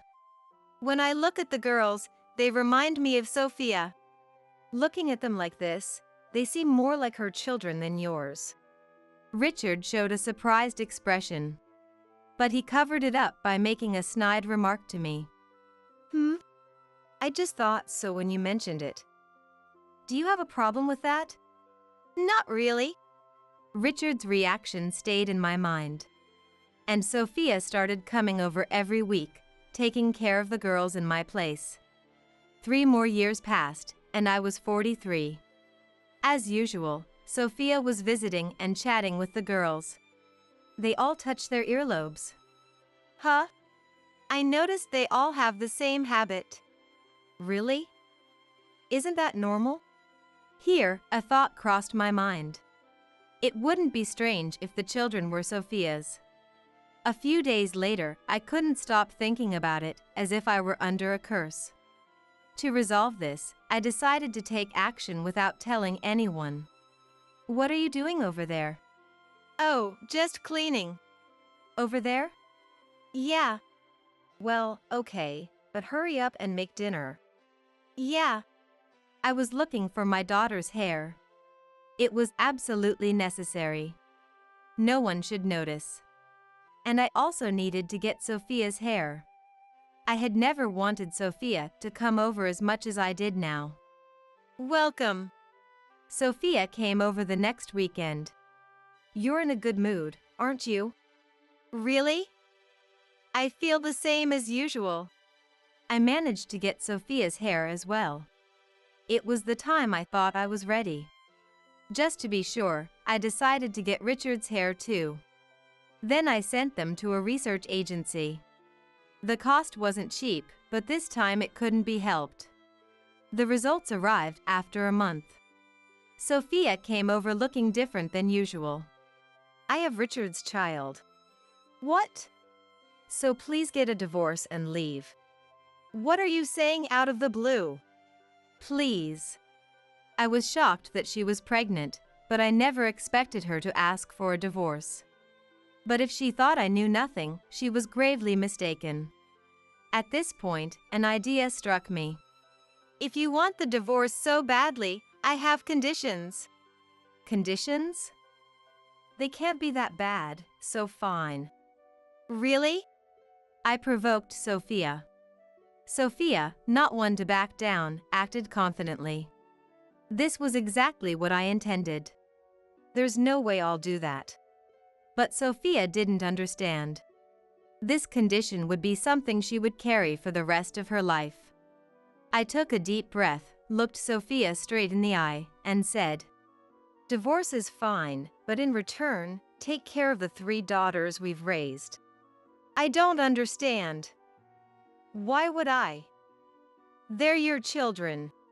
Technically, they aren't biologically mine. Well, they're adopted. That's not what I mean. The truth is, the 3 children are. Just then, Richard came home from work. I'm home. What's going on? Richard's reaction made me think how deceitful he was. Sophia says she's pregnant with your child. Oh. Do you realize what you've done? Well, Richard was visibly shaken. From his reaction, it seemed he didn't know Sophia was pregnant. Did you not know? I just found out now. I didn't know she was pregnant. Really? But whether Richard knew or not didn't matter to me. That wasn't the important part. So, about the 3 children, I know the truth. If you're going to say something, now is the time. I looked back and forth between Richard and Sophia. What do you know? Richard seemed to understand what I was about to say. Wait a minute. No need to wait, right? I'll just say it. The true parent of these 3 children is? Huh? I don't know. I wasn't told. Is that so?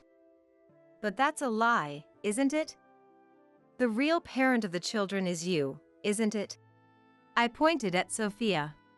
What do they think raising these 3 daughters has been like? Given the circumstances, Sophia would have to atone for her actions, including what she had done so far. My heart was filled with more hatred than I had ever felt before. Don't say random things. Then, how about I show you some proof? Show me. And so, Sophia took a step into hell. Wait a minute. I brought out something I had kept in the bedroom drawer. I showed it to both of them. I had ordered a DNA test for the children and Sophia a while ago. The results showed that they were parent and child. How about this? There's no way you can talk your way out of this. That's... Sophia tried to make excuses even after seeing the evidence. But once it was scientifically proven, there was no escape for her. How could you think of something like this? Were you willing to give up your own daughters just to spite me? Then Sophia began to speak about what she had been holding in her heart all this time. Of course. From a young age, Isabella was always the one getting praised, while I was constantly called a failure. Indeed, Sophia was right. But that was only the opinion of shallow-minded adults who couldn't see beyond the surface. In reality, our parents never said anything like that. That was from unrelated people. Our family never said such things, not even once. That's a lie. Sophia seemed to recall something. When I was graduating from high school, Sophia had expressed a desire to go to college. A few years before that, I was also thinking about going to college. But financially, only one of us could afford to go. Our parents decided to prioritize me since I was the older sibling. Did you remember? I chose to get a job instead of going to college. But why would you do that? Because I knew you could do it if you tried. Your behavior got a bit out of hand because of the people around you. Sophia was capable, she just didn't apply herself. So, I did all this out of misguided resentment. That can't be. You were just running wild and misunderstood everything. Then why didn't you tell me sooner? Even if I told you the truth, you wouldn't have believed it. Sophia, losing her earlier confidence, fell silent. She probably didn't want to admit that everything she had done was due to a misunderstanding. That realization had led her astray. With Sophia already defeated, I needed to talk to Richard. Now it's your turn. I didn't know, so it has nothing to do with me. Richard tried to leave, but I grabbed his arm to stop him. Are you trying to run away? That's not it. Then sit down and listen. I made Richard sit on the sofa and continued. About the children, you're their father, aren't you? What? How did you come to that conclusion? You saw the exchange earlier, right? I got curious and had your hair tested. The results were as I expected. Huh? Did you think I wouldn't find out? Too bad. You might fool others, but it's too early to think you could fool me. Since Richard brought the children into our home, his behavior had been strange. More importantly, Sophia looked at the children with a mother's gaze. Even if I assumed all the children Sophia brought in were her own daughters, it was too much of a coincidence.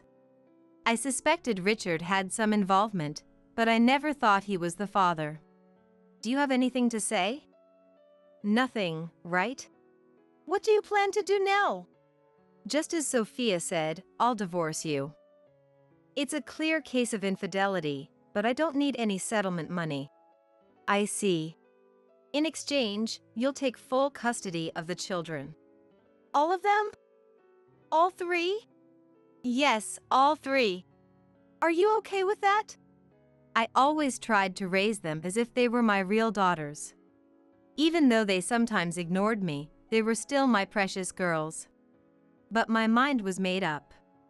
Of course, I feel lonely, but it's better for them to live with their real parents. They'll be happier. I had vowed to take revenge, so I couldn't do things halfway. The anger from being deceived for years couldn't be erased easily. Besides, I already have the divorce papers ready. Just for times like this. It was unexpected when Sophia told me she was pregnant, but I saw it as a chance. Are you serious? I'm serious. So hurry up and sign here, will you? And, of course, you don't have the option not to sign. So I made Richard sign the papers right then and there. I wanted to get the divorce papers and leave as soon as possible. Well, I'll make sure these get submitted. Are you leaving? Don't ask the obvious. I can't stay here anymore. You two can do whatever you like now. Just then, Sophia, who had been in despair moments before, spoke up. Isabella, wait a minute. I'm sorry for everything. I sighed. This is what you wanted, isn't it? I'm not involved anymore. No way! Isn't it? After giving up the kids, now you want to be with Richard? That's too convenient. Don't worry, they're all your daughters now. Sophia had gone so far as to put their own children in a facility just to trouble me. That's something no parent should do. She would face the consequences. I left the house with those words. It was raining outside, but my heart felt clear. After leaving, I headed to my parents' home. We hadn't been in touch much, but this time I had no choice. When I explained the situation, even my parents sighed. So, what are you going to do now? For now, I'll move somewhere. And I need to find a job. How about I ask Dad? I think he mentioned someone looking for help. Really? That would be great. All right, let's talk when he gets home. After that, I spent peaceful days at my parents' home. 3 days later, Richard contacted me. I was expecting it. Hey, help me out. What? It's been a mess since you irresponsibly left. What are you talking about? Those kids are yours, so deal with it. They haven't warmed up to me since you left. Sophia is with you, right? Yeah, but I couldn't tolerate his selfish behavior any longer. Figure it out yourselves. Don't call me again. I hung up and went to see my lawyer before submitting the divorce papers. I initially told Richard the first wouldn't ask for a settlement, but I decided to make him understand my position. After all, he deceived me and then had the nerve to complain, so I wouldn't hold back anymore. Then, I got a call from Sophia. The police came by the other day. I don't know anything about that. It must have been you. Well, you deserved it. Putting your own daughters in a facility was a stupid thing to do. The future awaiting Sophia was unimaginable. Thus, I began living alone. I got a job through Dad's introduction, and everything has just begun. I was alone, but filled with hope. I'm fine with whatever. Do whatever you want. What? That's not helpful at all. My husband, Thomas, and I were at a meeting to discuss our wedding ceremony. We had already submitted our marriage license, but we hadn't held the ceremony yet. Even though I was listening with growing excitement, my enthusiasm quickly faded. For now, why not go with this? What do you mean by this? I mean, the middle plan should be fine. Didn't you say it could be something a little nicer? Thomas was the one who suggested having a ceremony in the first place. But now, his attitude was unbelievable. As the tension grew, our wedding planner, Nichols, made a suggestion.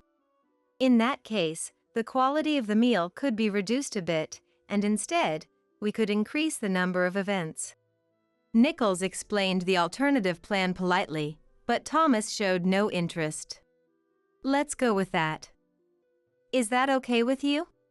Yeah. I almost sighed but held it back. Then suddenly, he stood up. Where are you going? We're not finished yet. We've done enough, haven't we? I'll head home first. With that, he left the room. As I got up to follow him, someone grabbed my arm. Startled, I almost fell backward. Is something wrong? I turned around to see Nichols looking serious. I have something important to discuss. What? I followed him to another room. Still worried about Thomas. So, what is it? This is very hard to say, but Mr. Thomas is actually... His words made me collapse to my knees on the spot. At the same time, a burning desire for revenge against Thomas ignited within me. I am Ellen, a very ordinary office worker. I am 32 years old this year. Now, I am living a peaceful, if ordinary, life with my husband, Thomas, whom I married 2 years ago. Thomas and I were high school classmates and moved away from our hometown after graduation. Ellen. It's been a while. Thomas? When did you come back here? I just got back last week. We ran into each other by chance after work one day. So, you've been here all this time, Ellen. Why did you come back here? There was a slight pause. Well, the atmosphere over there didn't suit me. What does that even mean? After that, we started hanging out once a week. Since we had a good relationship to begin with, it was fun. And about 2 months after our reunion, one evening, as we were having drinks after work. Hey, why don't we live together? What? I really enjoy being with you, Ellen. Is that okay? I didn't hesitate to say yes at that moment. Being together more made me want to spend even more time with him. Soon after, we found a new place and started living together. Looking forward to this. Same here. I had never lived with someone before, so I was a little excited. It was fun, but there was something that bothered me. I had never asked Thomas what he did for a living. I had asked him before. What? My job? Oh, I'm helping out my colleague. Oh. Specifically? Well, various things. Anyway, let's go eat. I know a great place. Oh, okay. He dodged the question skillfully, and I never got a clear answer. As work got busier, I forgot about it. About a year of living together passed. And one day, when I got home from work. Welcome back. Have a seat. What? Following Thomas's instructions, I sat down and saw a table set with drinks and a lavish meal. What's this for? It's not my birthday or anything. Then, Thomas pulled out a small box from his pocket.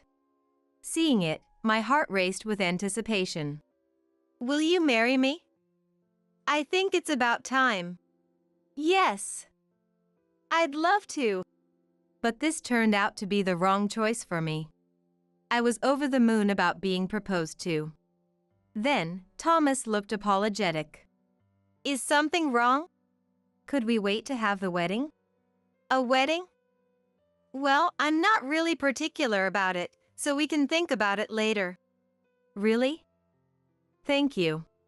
The fact that I could be with Thomas as his wife was more important to me than the wedding. The next day, we went to the courthouse and got our marriage certificate. We were officially married. I was thrilled about our new life together. But I noticed something strange 2 weeks after we got married. I'm home. You're late. Oh, yeah. There was a lot going on. He felt like a stranger. But that wasn't the only thing. Even when I spoke to him, he seemed distant and only gave half-hearted responses. Hey? Are you listening? Huh? Sorry, I wasn't listening. I'm just really tired. I'm going to bed. Oh, okay. Thomas went to the bedroom, clearly preoccupied with something else. Then, I noticed a small bag left where he had been sitting. Thinking he might need it, I went to give it to him. You dropped this. Thomas, who was lying down, snatched it from me with an inhuman speed. What was that? I was too stunned to move. He glared at me with a face I'd never seen before. Did you look inside? Inside? No, I didn't. Good. Thanks. He lay back down. I returned to the living room, but the bag stayed on my mind. I couldn't muster the courage to ask more after seeing his expression. The next day, he acted as if nothing had happened. Oh, by the way, I'll be late again tonight. What about dinner? I don't need it. That night. He didn't come home even after midnight. Since I had work the next day, I decided to go to bed.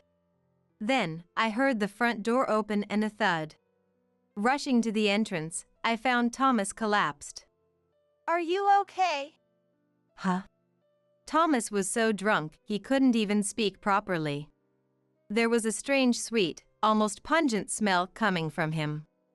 I managed to get him to the living room and gave him some water. He had never been in such a bad state from drinking before, so I considered calling an ambulance. The bag. What? The bag? After a while, he kept muttering the bag like a mantra. I realized it was the one I saw before. I searched his bag.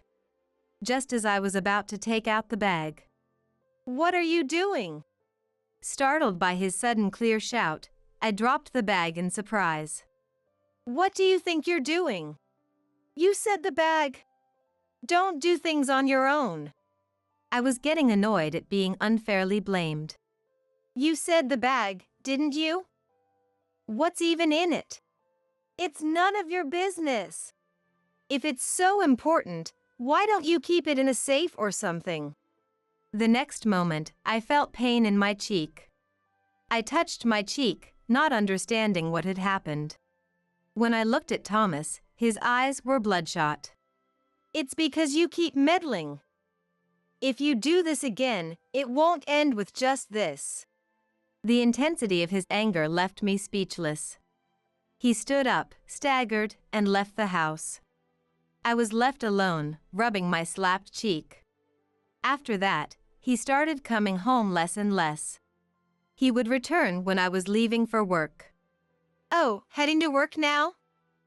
Good luck. Are you off today? Huh? Oh, yeah, it's my day off. And he was always drunk. There was also a strong, unfamiliar smell around him. I had smelled it before. It seemed like perfume, but I couldn't place it at the time. One day, amidst these ongoing, tense days, Thomas made a surprising suggestion. We barely talked anymore, yet he had a strange smile on his face. As a way to make up for everything, how about we have a wedding ceremony? A ceremony? Yeah, a wedding. We never had one, right? Well, that's true. But why now all of a sudden? I was cautious because there had been no indication of this. Because it's a nice thing to do. Why not? Okay. I was afraid of what might happen if I refused. Then let's go look at venues this Sunday. I should have been happy, but Thomas's overly friendly and kind demeanor left me confused. Sunday came. So, where are we going? Just follow me. Without knowing where we were headed, I simply followed Thomas. We arrived in front of a building displaying wedding dresses. Here? Yeah, it's a nice place, right? Let's go in. Inside, there were various wedding dresses on display. Seeing all this, I couldn't help but feel a bit excited. Then, a woman approached us. Would you like a tour? As I hesitated. Yes, please. Certainly. This way, please. We moved to another room where they explained the wedding plans. I was unsure about which plan to choose, but Thomas was happily chatting with the planner. Feeling a bit annoyed, I turned to Thomas. Hey, what about this one? Oh, it's nice. But I'd go with this one. But it's expensive. Really? Then maybe the middle plan. I hadn't expected much, but Thomas actively gave his opinions. It started to feel like we might have a good wedding. That day ended with us just deciding the rough outline. On the way back, he seemed to be in a good mood. Feeling hopeful, I tried talking to him. Hey, about the wedding dress. Yeah. Which one do you think is best? Yeah. No matter how many times I tried, his response was always yeah. I wondered what had happened to his earlier enthusiasm. Are you even listening? I asked more firmly this time. I'm busy right now. Don't talk to me. But he was just fiddling with his phone, not looking busy at all. Yet he acted like I was the one at fault. The thought of divorce crossed my mind. While I had a strong desire for the wedding, I also wanted to show my parents me in a wedding dress. Torn between these feelings, I realized Thomas didn't care about any of this. We have another meeting next week. You'll come, right? Yeah, I'll be there. And we returned to our usual, gloomy routine. I couldn't wait for a week to pass. That day, I felt sick and had to leave work early. All I wanted was to get home and lie down. Huh? Why are you home? That's what I should be asking you. What happened to work? I wasn't feeling well, so I left early. Then you should have told me. I didn't think you'd be home. Then, I noticed something. There were 2 cups on the table. When I left this morning, they weren't there. Did someone come over? Huh? No, no one came over. But there are 2 cups here. Thomas looked like he had been caught. It seemed like he was trying to come up with an excuse. Oh, my coworker stopped by. But you just said no one came over. Thomas seemed increasingly frustrated. I said it was a coworker. Can you just drop it? I tried to press further, but I felt dizzy and unsteady on my feet. You came home because you weren't feeling well, right? You should go to bed. With that, Thomas carried me to the bedroom. My fever must have gone up, because as soon as I was laid in bed, I fell into a deep sleep. Huh? When did I fall asleep? I looked at my phone, and it was already past 1 a.m. I had been asleep for nearly 6 hours. I headed to the living room and found Thomas there. Are you feeling better? Yeah. Don't push yourself. Do you want something to eat? After what happened earlier, I didn't know what to say. Thomas spoke kindly, as if nothing had happened. I'm sorry about earlier. Work's just been stressful. But really, it was just a coworker. Please believe me. He seemed like a different person. Okay, I understand. I forgave him. Looking back, maybe I shouldn't have. But at that moment, his kindness meant the world to me. Especially since I had little experience with relationships, he was so important to me. You should get some more sleep. It's still the middle of the night. Yeah, you're right. Good night. Good night. I went back to bed and quickly fell asleep again. She didn't suspect anything. She's really a fool.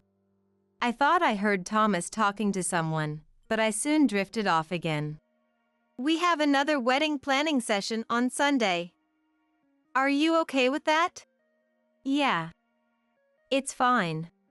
Then, during our final planning session, something happened. Isn't the usual person here? I'm sorry, but they are off today. My name is Nichols. I'll be your planner today. Oh, I see. Nice to meet you. I glanced at Thomas and he seemed a bit annoyed. Is everything all right? Yeah. Let's just get this over with. As we went through the details, Thomas was just playing with his phone, not really participating. It made me question what the wedding was for. As the meeting was wrapping up.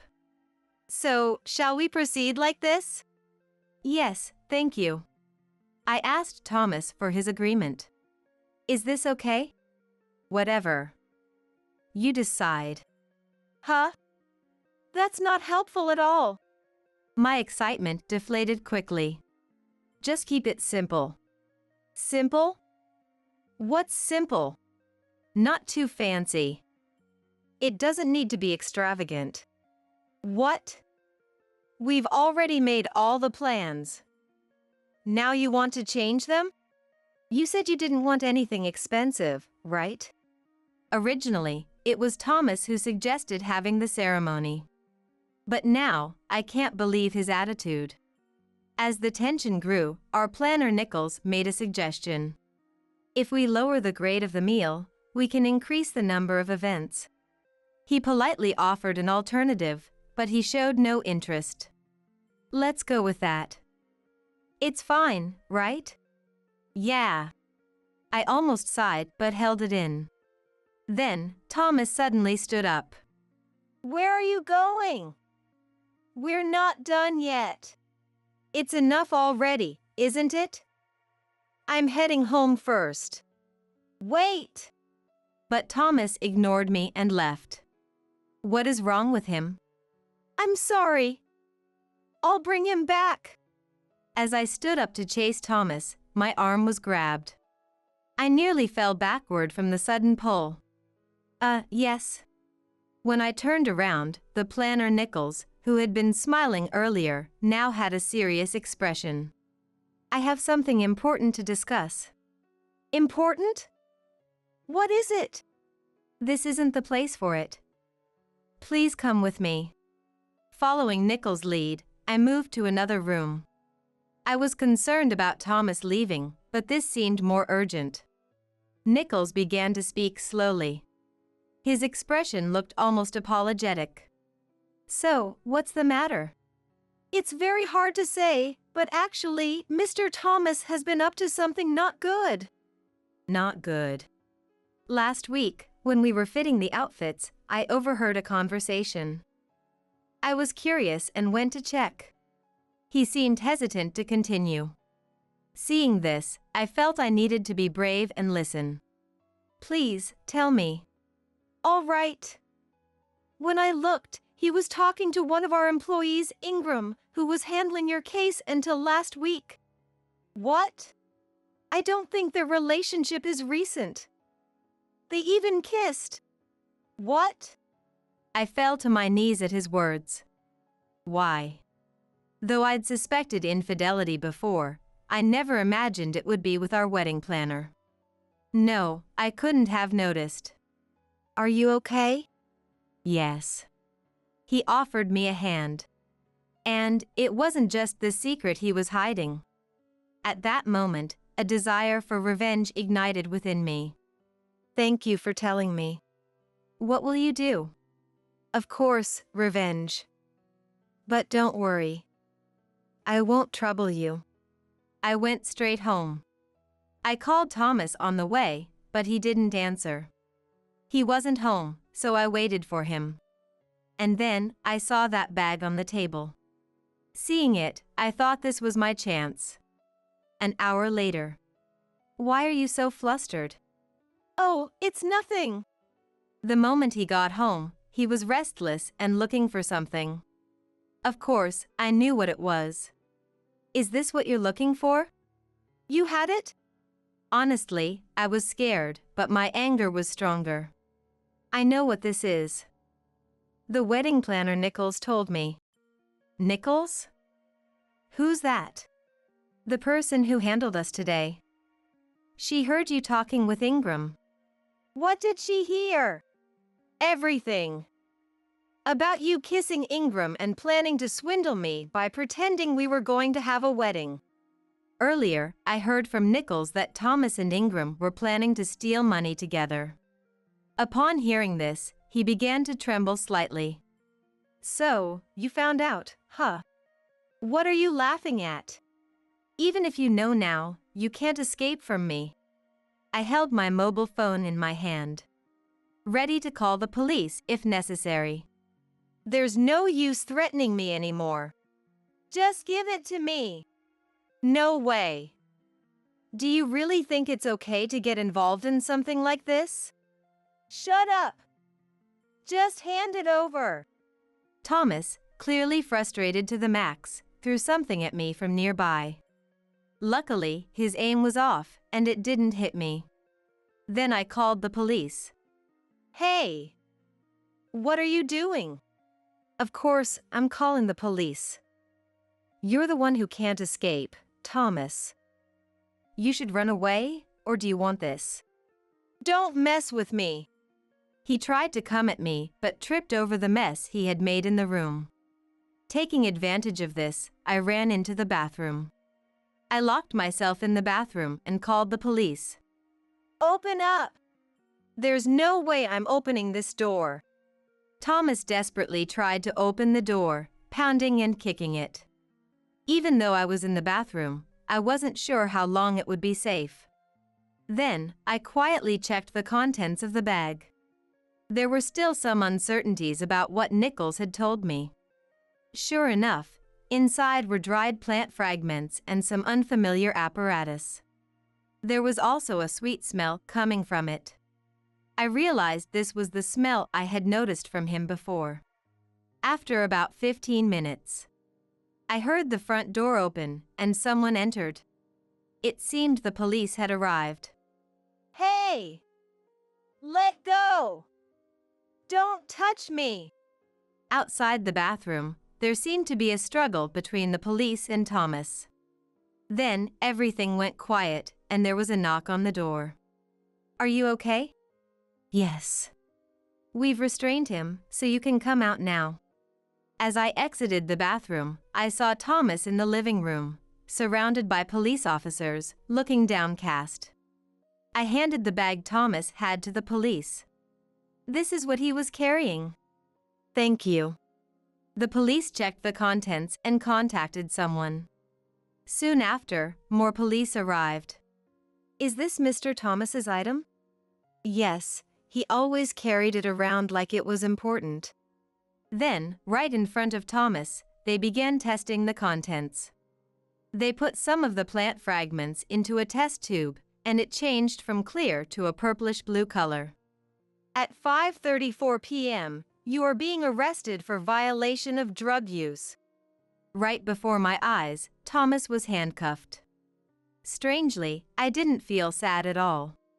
In fact, I could only think that he deserved it for deceiving me all this time. You've ruined everything. Remember this. I never thought you were such a scumbag. You deserve to rot in prison. You just wait. I'll be back. Good luck with that. And with that, Thomas was taken away by the police. I felt foolish for not acting sooner, even though I had noticed something was wrong. But now, I was free. I might not be able to have the wedding, but it's much better than continuing this life. What should I do now? First, I guess I should get a divorce. There's no time to wallow in sentimentality. There's still a lot to do. A few days later, I was on my way to the police station.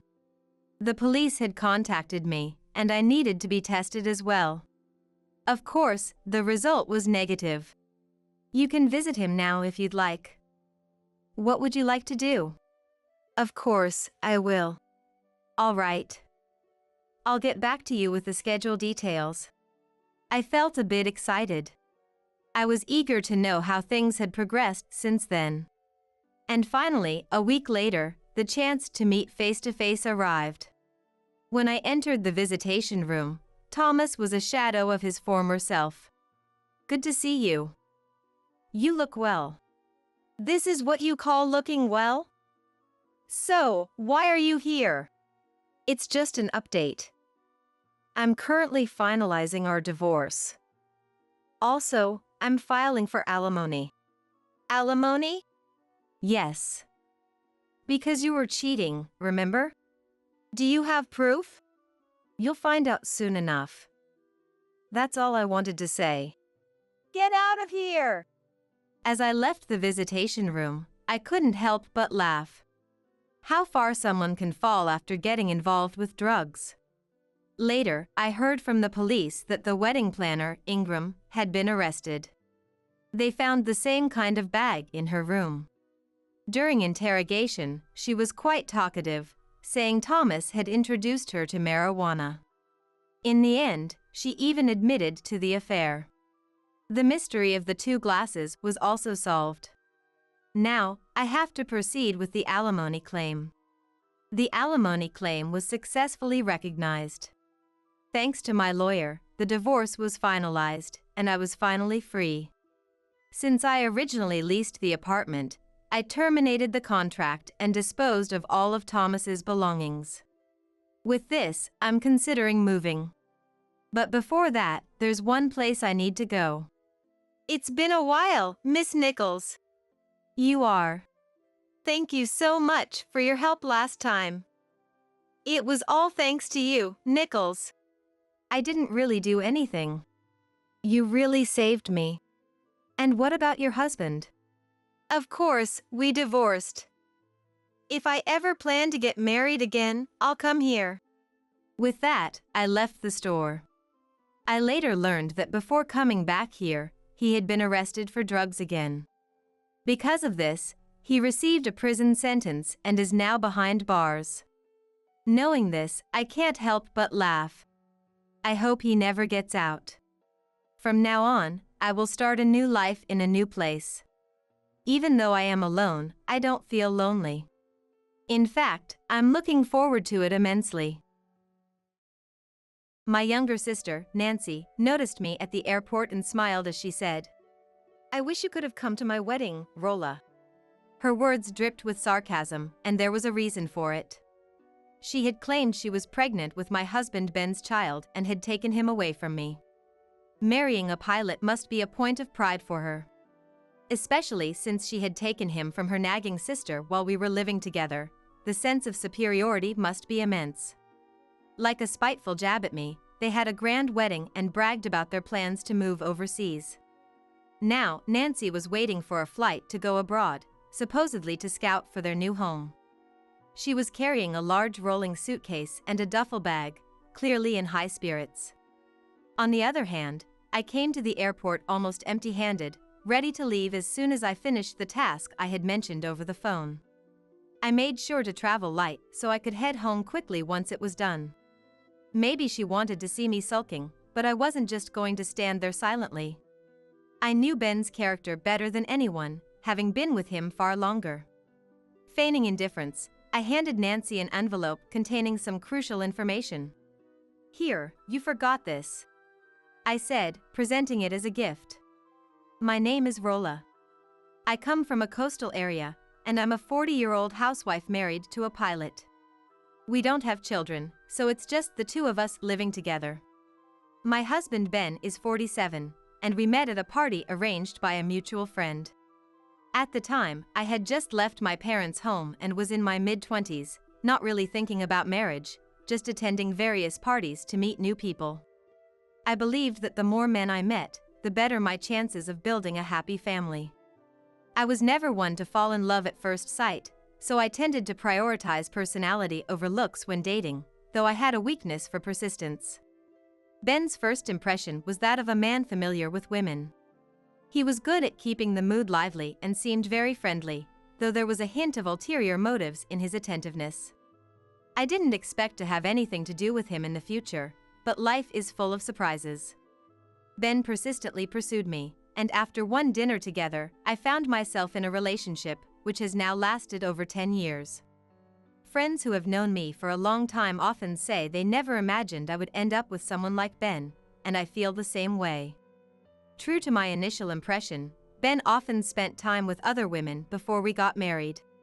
When I confronted him about his infidelity, The only one I love is you, Rolla, he would say to deflect my accusations. I wasn't initially inclined to get involved with any man, so each time I would just say, please stop cheating on me, without imposing any real penalties. Despite this, our relationship was surprisingly enjoyable. He always took time off to celebrate anniversaries and birthdays with me, and even after we started living together, I never felt like household chores were dumped on me. On weekends, he would clean without me asking, and since I enjoyed cooking, it was never a burden. In fact, I found it fun, and he usually took care of the dishes. If it weren't for the cheating, I would say I found a really great person. So when he proposed, I felt the benefits outweighed the drawbacks and accepted. Of course, I won't tolerate any more cheating behavior if we're getting married, I made sure to tell him firmly. The wedding was grand, thanks to Ben's income and savings, much higher than an average office worker's. He allowed me to wear any expensive dress I wanted, and the food and wedding cake were top-notch, making it a lavish wedding. I remember my family being very happy, which made me glad. My sister Nancy kept saying, "Rolla, I'm so jealous," as she watched me in my beautiful dress, dreaming of her own wedding day. However, not even a few years after that happy wedding, Ben started cheating again. We lived in an apartment complex with many residents, and our place was surrounded by nosy neighbors who loved gossip. "I saw your husband with another woman." The news always reached me quickly. In such times, I would line up air fresheners at the entrance, urging Ben to confess. Even if he admitted to it, he didn't change his behavior, and I didn't expect him to. Strangely, I never felt the urge to divorce him. Whether that's good or bad, I don't know, but for now, all I do is repeatedly tell him not to cheat anymore. One late summer day, after seeing Ben off and hanging up the laundry, the doorbell rang. It was too early for a delivery, so I checked the intercom, and there was my sister Nancy with a large rolling suitcase. I quickly said through the screen, "I'll open it now," and hurried to finish hanging the laundry. Even though she's my sister, I didn't want her to see all the signs of everyday life. Nancy and I have a significant age gap. I'm 40, and Nancy is 27, a 13-year difference. It's more like an aunt-niece relationship than sisters. After a little time had passed, I finished hanging the laundry and opened the door to welcome her. "Why did you come suddenly? And with such a large suitcase?" "I quit my job and couldn't stay at home anymore." She explained that she had been kicked out because she couldn't pay rent after quitting her job. According to her, last October, she was transferred to a new department where her new boss, a female employee, treated her harshly. Only she was given the cold shoulder, and despite her efforts, she was frequently scolded for being slow at work. Recently, she hadn't been given any tasks to do. She told me, a bit breathlessly, that she asked the HR department for a transfer again but was rejected, so she submitted her resignation. I felt a bit sorry for her, remembering how happy she was when she got the job offer in the city, only to leave after more than 4 years because of interpersonal issues. Nancy has always been a bit spoiled but generally liked by older people, so this was unusual for her. It just goes to show there are all kinds of people. "I quit that company on my own terms." After quitting at the end of May this year, she hadn't saved any money, so she couldn't pay the rent and got evicted. Her salary was slightly above the average for someone in their 20s, but it's baffling how she could end up with zero savings. I wondered if she had been buying expensive cosmetics and branded goods. I've always been worried about her impulsive and reckless behavior, and seeing that she hasn't grown out of it even as an adult, I felt a bit exasperated. By now, she should be independent and responsible for her actions, but what to do? "So, what are you going to do now?" If you don't have a place to live, you should either return home or find a job that offers room and board. There are many things you need to do. It doesn't seem like she's looking for a new job, and as her older sister, I need to know what she's planning to do. Just as I was thinking that, "Rolla, let me stay for a while." "What?" I was quite shocked because I never imagined that at this age, I would end up living with my sister again. Of course, I understand that staying in this city is the most convenient option for Nancy instead of returning home. If she went back home, our parents would interrogate her, and she would have to travel back to her hometown. If she wants to continue living in the city, it's natural to avoid going back home. However, it's not something I can decide alone, so I have to wait for Ben to come back. "Let's talk to Ben first." "Okay. Please." I wish she would try to handle things on her own a little more. Contrary to my feelings, Ben came home and immediately agreed to let Nancy stay after hearing her situation. I wasn't enthusiastic, but since Ben had approved, I had no choice but to accept it. I decided to let Nancy use the guest room we have for unexpected visitors and showed her to the room. And so, our life with the three of us, Ben, Nancy, and me, began. Although Nancy, the freeloader, voluntarily helped with meals and chores, she showed no sign of looking for a new job. I can't have her thinking she can stay indefinitely. Since Nancy has no savings, we are essentially supporting her with our finances, and I don't want her to take it easy. Is it mean of me to think this way? I want to return to our life as a couple as soon as possible, so I asked her, Have you found a job yet? Well, she replied vaguely. As Ben was away at work, the time I used to have to myself was now occupied by Nancy, and I began to find her presence increasingly annoying. Having someone else around during the time I used to enjoy freely by myself feels like a greater intrusion than I imagined. There's always someone around, and I have to be considerate, so it's far from relaxing. While I can tolerate cooking more food since cooking is my hobby, the extra work in every other aspect is bothersome. Occasionally, when I checked the guest room, I'd see her watching streaming videos or eating snacks from the pantry, living a quite lazy lifestyle. Recently, she hasn't even been helping with the chores, and day by day, my anger was building up. Soon, it will be a month since Nancy started staying with us, but there's no sign she's looking for a new job. Unable to stand it any longer. When are you going to start working? I knocked on the open door of the guest room and asked in a slightly harsh tone. Nancy, without even looking away from the movie she was watching online, said, I know, but... and continued eating her snacks. At that moment, a switch flipped inside me. How about showing some effort in looking for a job? Nancy, startled by my raised voice, paused the movie and looked at me. Could you please change your sloppy lifestyle? This isn't your home. Unable to contain my rising emotions, I blurted out the words I had been holding back for the past month at Nancy. After saying it, I regretted not being calm, but those feelings were blown away by Nancy's next words. I said I get it. You're my big sister, so take care of me. I wondered why I had to take care of my adult sister, and as I was about to speak further, I paused and took a deep breath to calm down. I thought I knew Nancy's selfishness well, but it had worsened with adulthood. Thinking that nothing I said would get through to Nancy. If you're just going to be lazy, then leave. I told her in a low voice before leaving the guest room. From then on, her lazy behavior escalated.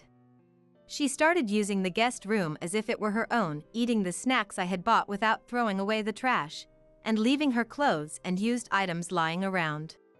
Every time I saw Nancy's slovenly behavior, I would reprimand her, but she would argue back, leading to frequent arguments. I was fed up with living under this stress. Then one day, I ran into our neighbor Kate at the supermarket and heard an unbelievable story. Hey, I saw Ben and Nancy in town last Sunday. Thinking it was unusual for Nancy to go out, I waited for Kate to continue, who leaned in and said, And they were really close, like... Just as I was thinking why she would notice such things, Kate dropped a bombshell. I think they might be involved romantically. I tried to take it with a grain of salt, considering Kate's love for gossip, but her confidence bothered me. For the time being, I smiled and said, Thanks for letting me know. Before parting ways with her. Even a philanderer like Ben should understand the consequences of getting involved with his wife's sister. Until then, I still wanted to believe that Ben maintained certain boundaries with women. A few days later on a holiday. As I went to get the mail in the entrance hall, I was approached by Susan, who lived on the same floor, and she brought up Ben and Nancy again. Yesterday, I saw Ben and Nancy driving together. They seem really close. Unlike Kate, Susan didn't seem to be probing into a romantic relationship, but rather commenting on the family's closeness with a kind smile. However, I had been out meeting a friend yesterday, and Ben was supposed to be at work, so Nancy should have been home alone. Susan knew Ben's car, so she must have really seen them. I thanked Susan politely and hurried back to the apartment, calling Ben and Nancy into the living room. After taking a deep breath to calm myself, I asked in a composed tone. Did you two go out together yesterday? Ben, showing no sign of guilt. Yeah. Casually said. I took Nancy to the employment office. You've been telling her to get a job, right? Ben said, to which Nancy added. Yeah, he just gave me a ride. Matching his tone, so I decided to drop the issue for now and brought up what Kate had mentioned. By the way, a neighbor mentioned that you two seemed pretty close. Ben, crossing his arms. What's that about? Said. She's your sister-in-law, so of course, you should be nice to her. When he took that indignant attitude, as if he was the wronged party. Is that all you wanted to say? She said and returned to her room. When I looked at Nancy, she turned her face away awkwardly and then went back to the guest room. I felt something was off, but I couldn't get any information out of either of them. After that, life continued with Nancy lounging around in the guest room, not even trying to find a job. I got so tired of arguing with her about getting a job that I minimized our interactions and avoided her as much as possible. On the surface, it might have seemed like we were living peaceful days. Then, about 2 years later, I was in my room getting ready to go shopping when Nancy suddenly called me to the living room. She had a slightly triumphant look on her face, so I thought she was going to tell me she'd found a job. I'm pregnant. But instead, she sat me down on the sofa and said. I couldn't understand what she meant. Pregnant? What do you mean? I asked again. I mean, I'm pregnant with Ben's child. It felt like a blow to the head. I remembered Kate's words from 2 years ago. I couldn't believe that Nancy and Ben had actually gotten involved. Seeing how shaken I was, Nancy seemed to relish it and added. Ben said he'll take responsibility and marry me. She looked down at me triumphantly. Ben is mine now, he declared. That night, when Ben got home, I demanded an explanation. He apologized deeply. I want to raise the child, he said. I had secretly hoped he would deny it, so his response confirming it was hard to accept. That night in bed, I kept thinking about what to do next, but I decided to stop and sleep, hoping that I'd come up with a good solution the next day. The next morning, I woke up early and opened my computer to search. I wanted to look up everything, from the compensation I could get in a divorce due to his infidelity to what would happen with our apartment. The thought of him not only being with another woman but also getting her pregnant made divorce the only option in my mind. I found that a downloadable divorce form would suffice, so I downloaded the PDF and went to a convenience store to print it out. As I left the house, I felt like Nancy was watching me from her room, but I didn't turn around. After taking care of things at the store, I came home and shut myself in my room. I checked to make sure I had all the necessary documents for the divorce and filled out the form. Since he wanted to raise the child, it meant he wanted to divorce me, so it should be easy to settle without going to court. I summarized the terms on paper, and with the filled-out divorce form, I knocked on Ben's room door. He opened the door and let me in immediately. I got him to agree to the divorce, the $30,000 compensation I demanded, and the sale of our apartment.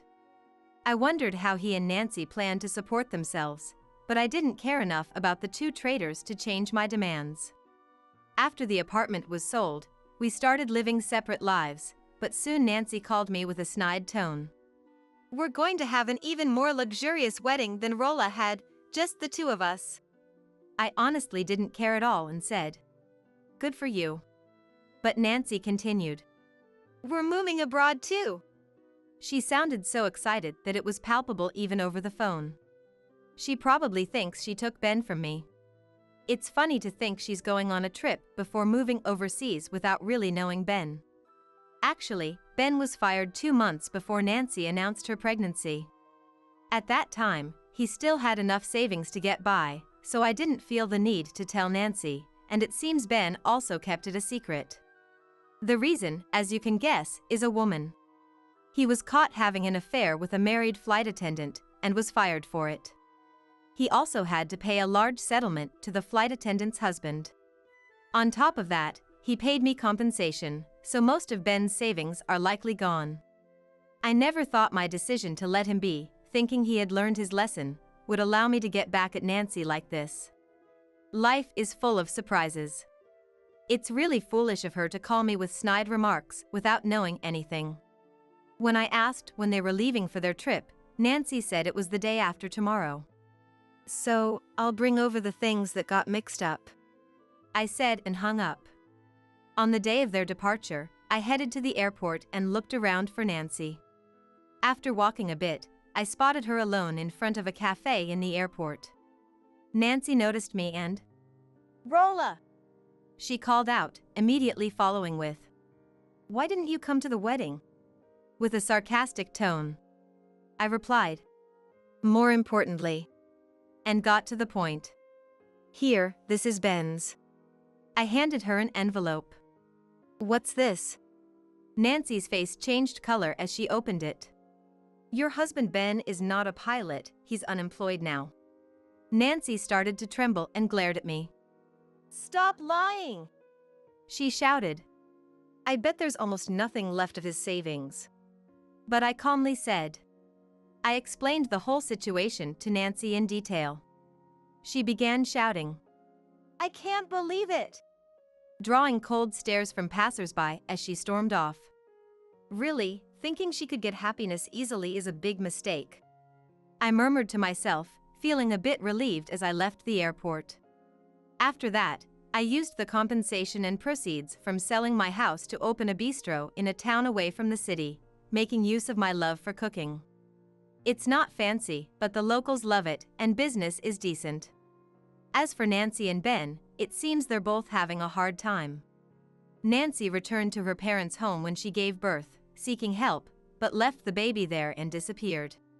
She probably couldn't stand the scolding from her parents after hearing the whole story from me. Ben, meanwhile, was told by my parents that he couldn't see the child, and even though he hasn't found a new job, he insists on paying child support. It's unclear if he can't face reality or if he truly cares about the child, but his future looks bleak. In the end, it's not clear if Nancy and Ben have split up, but I heard they still haven't met their child, whom my parents are raising. It's sad that he wanted a child and divorced me for it, but this is the reality. I decided not to get involved with insincere people anymore. I love my current life, so I aim to continue running my bistro, loved by the local community, for a long time.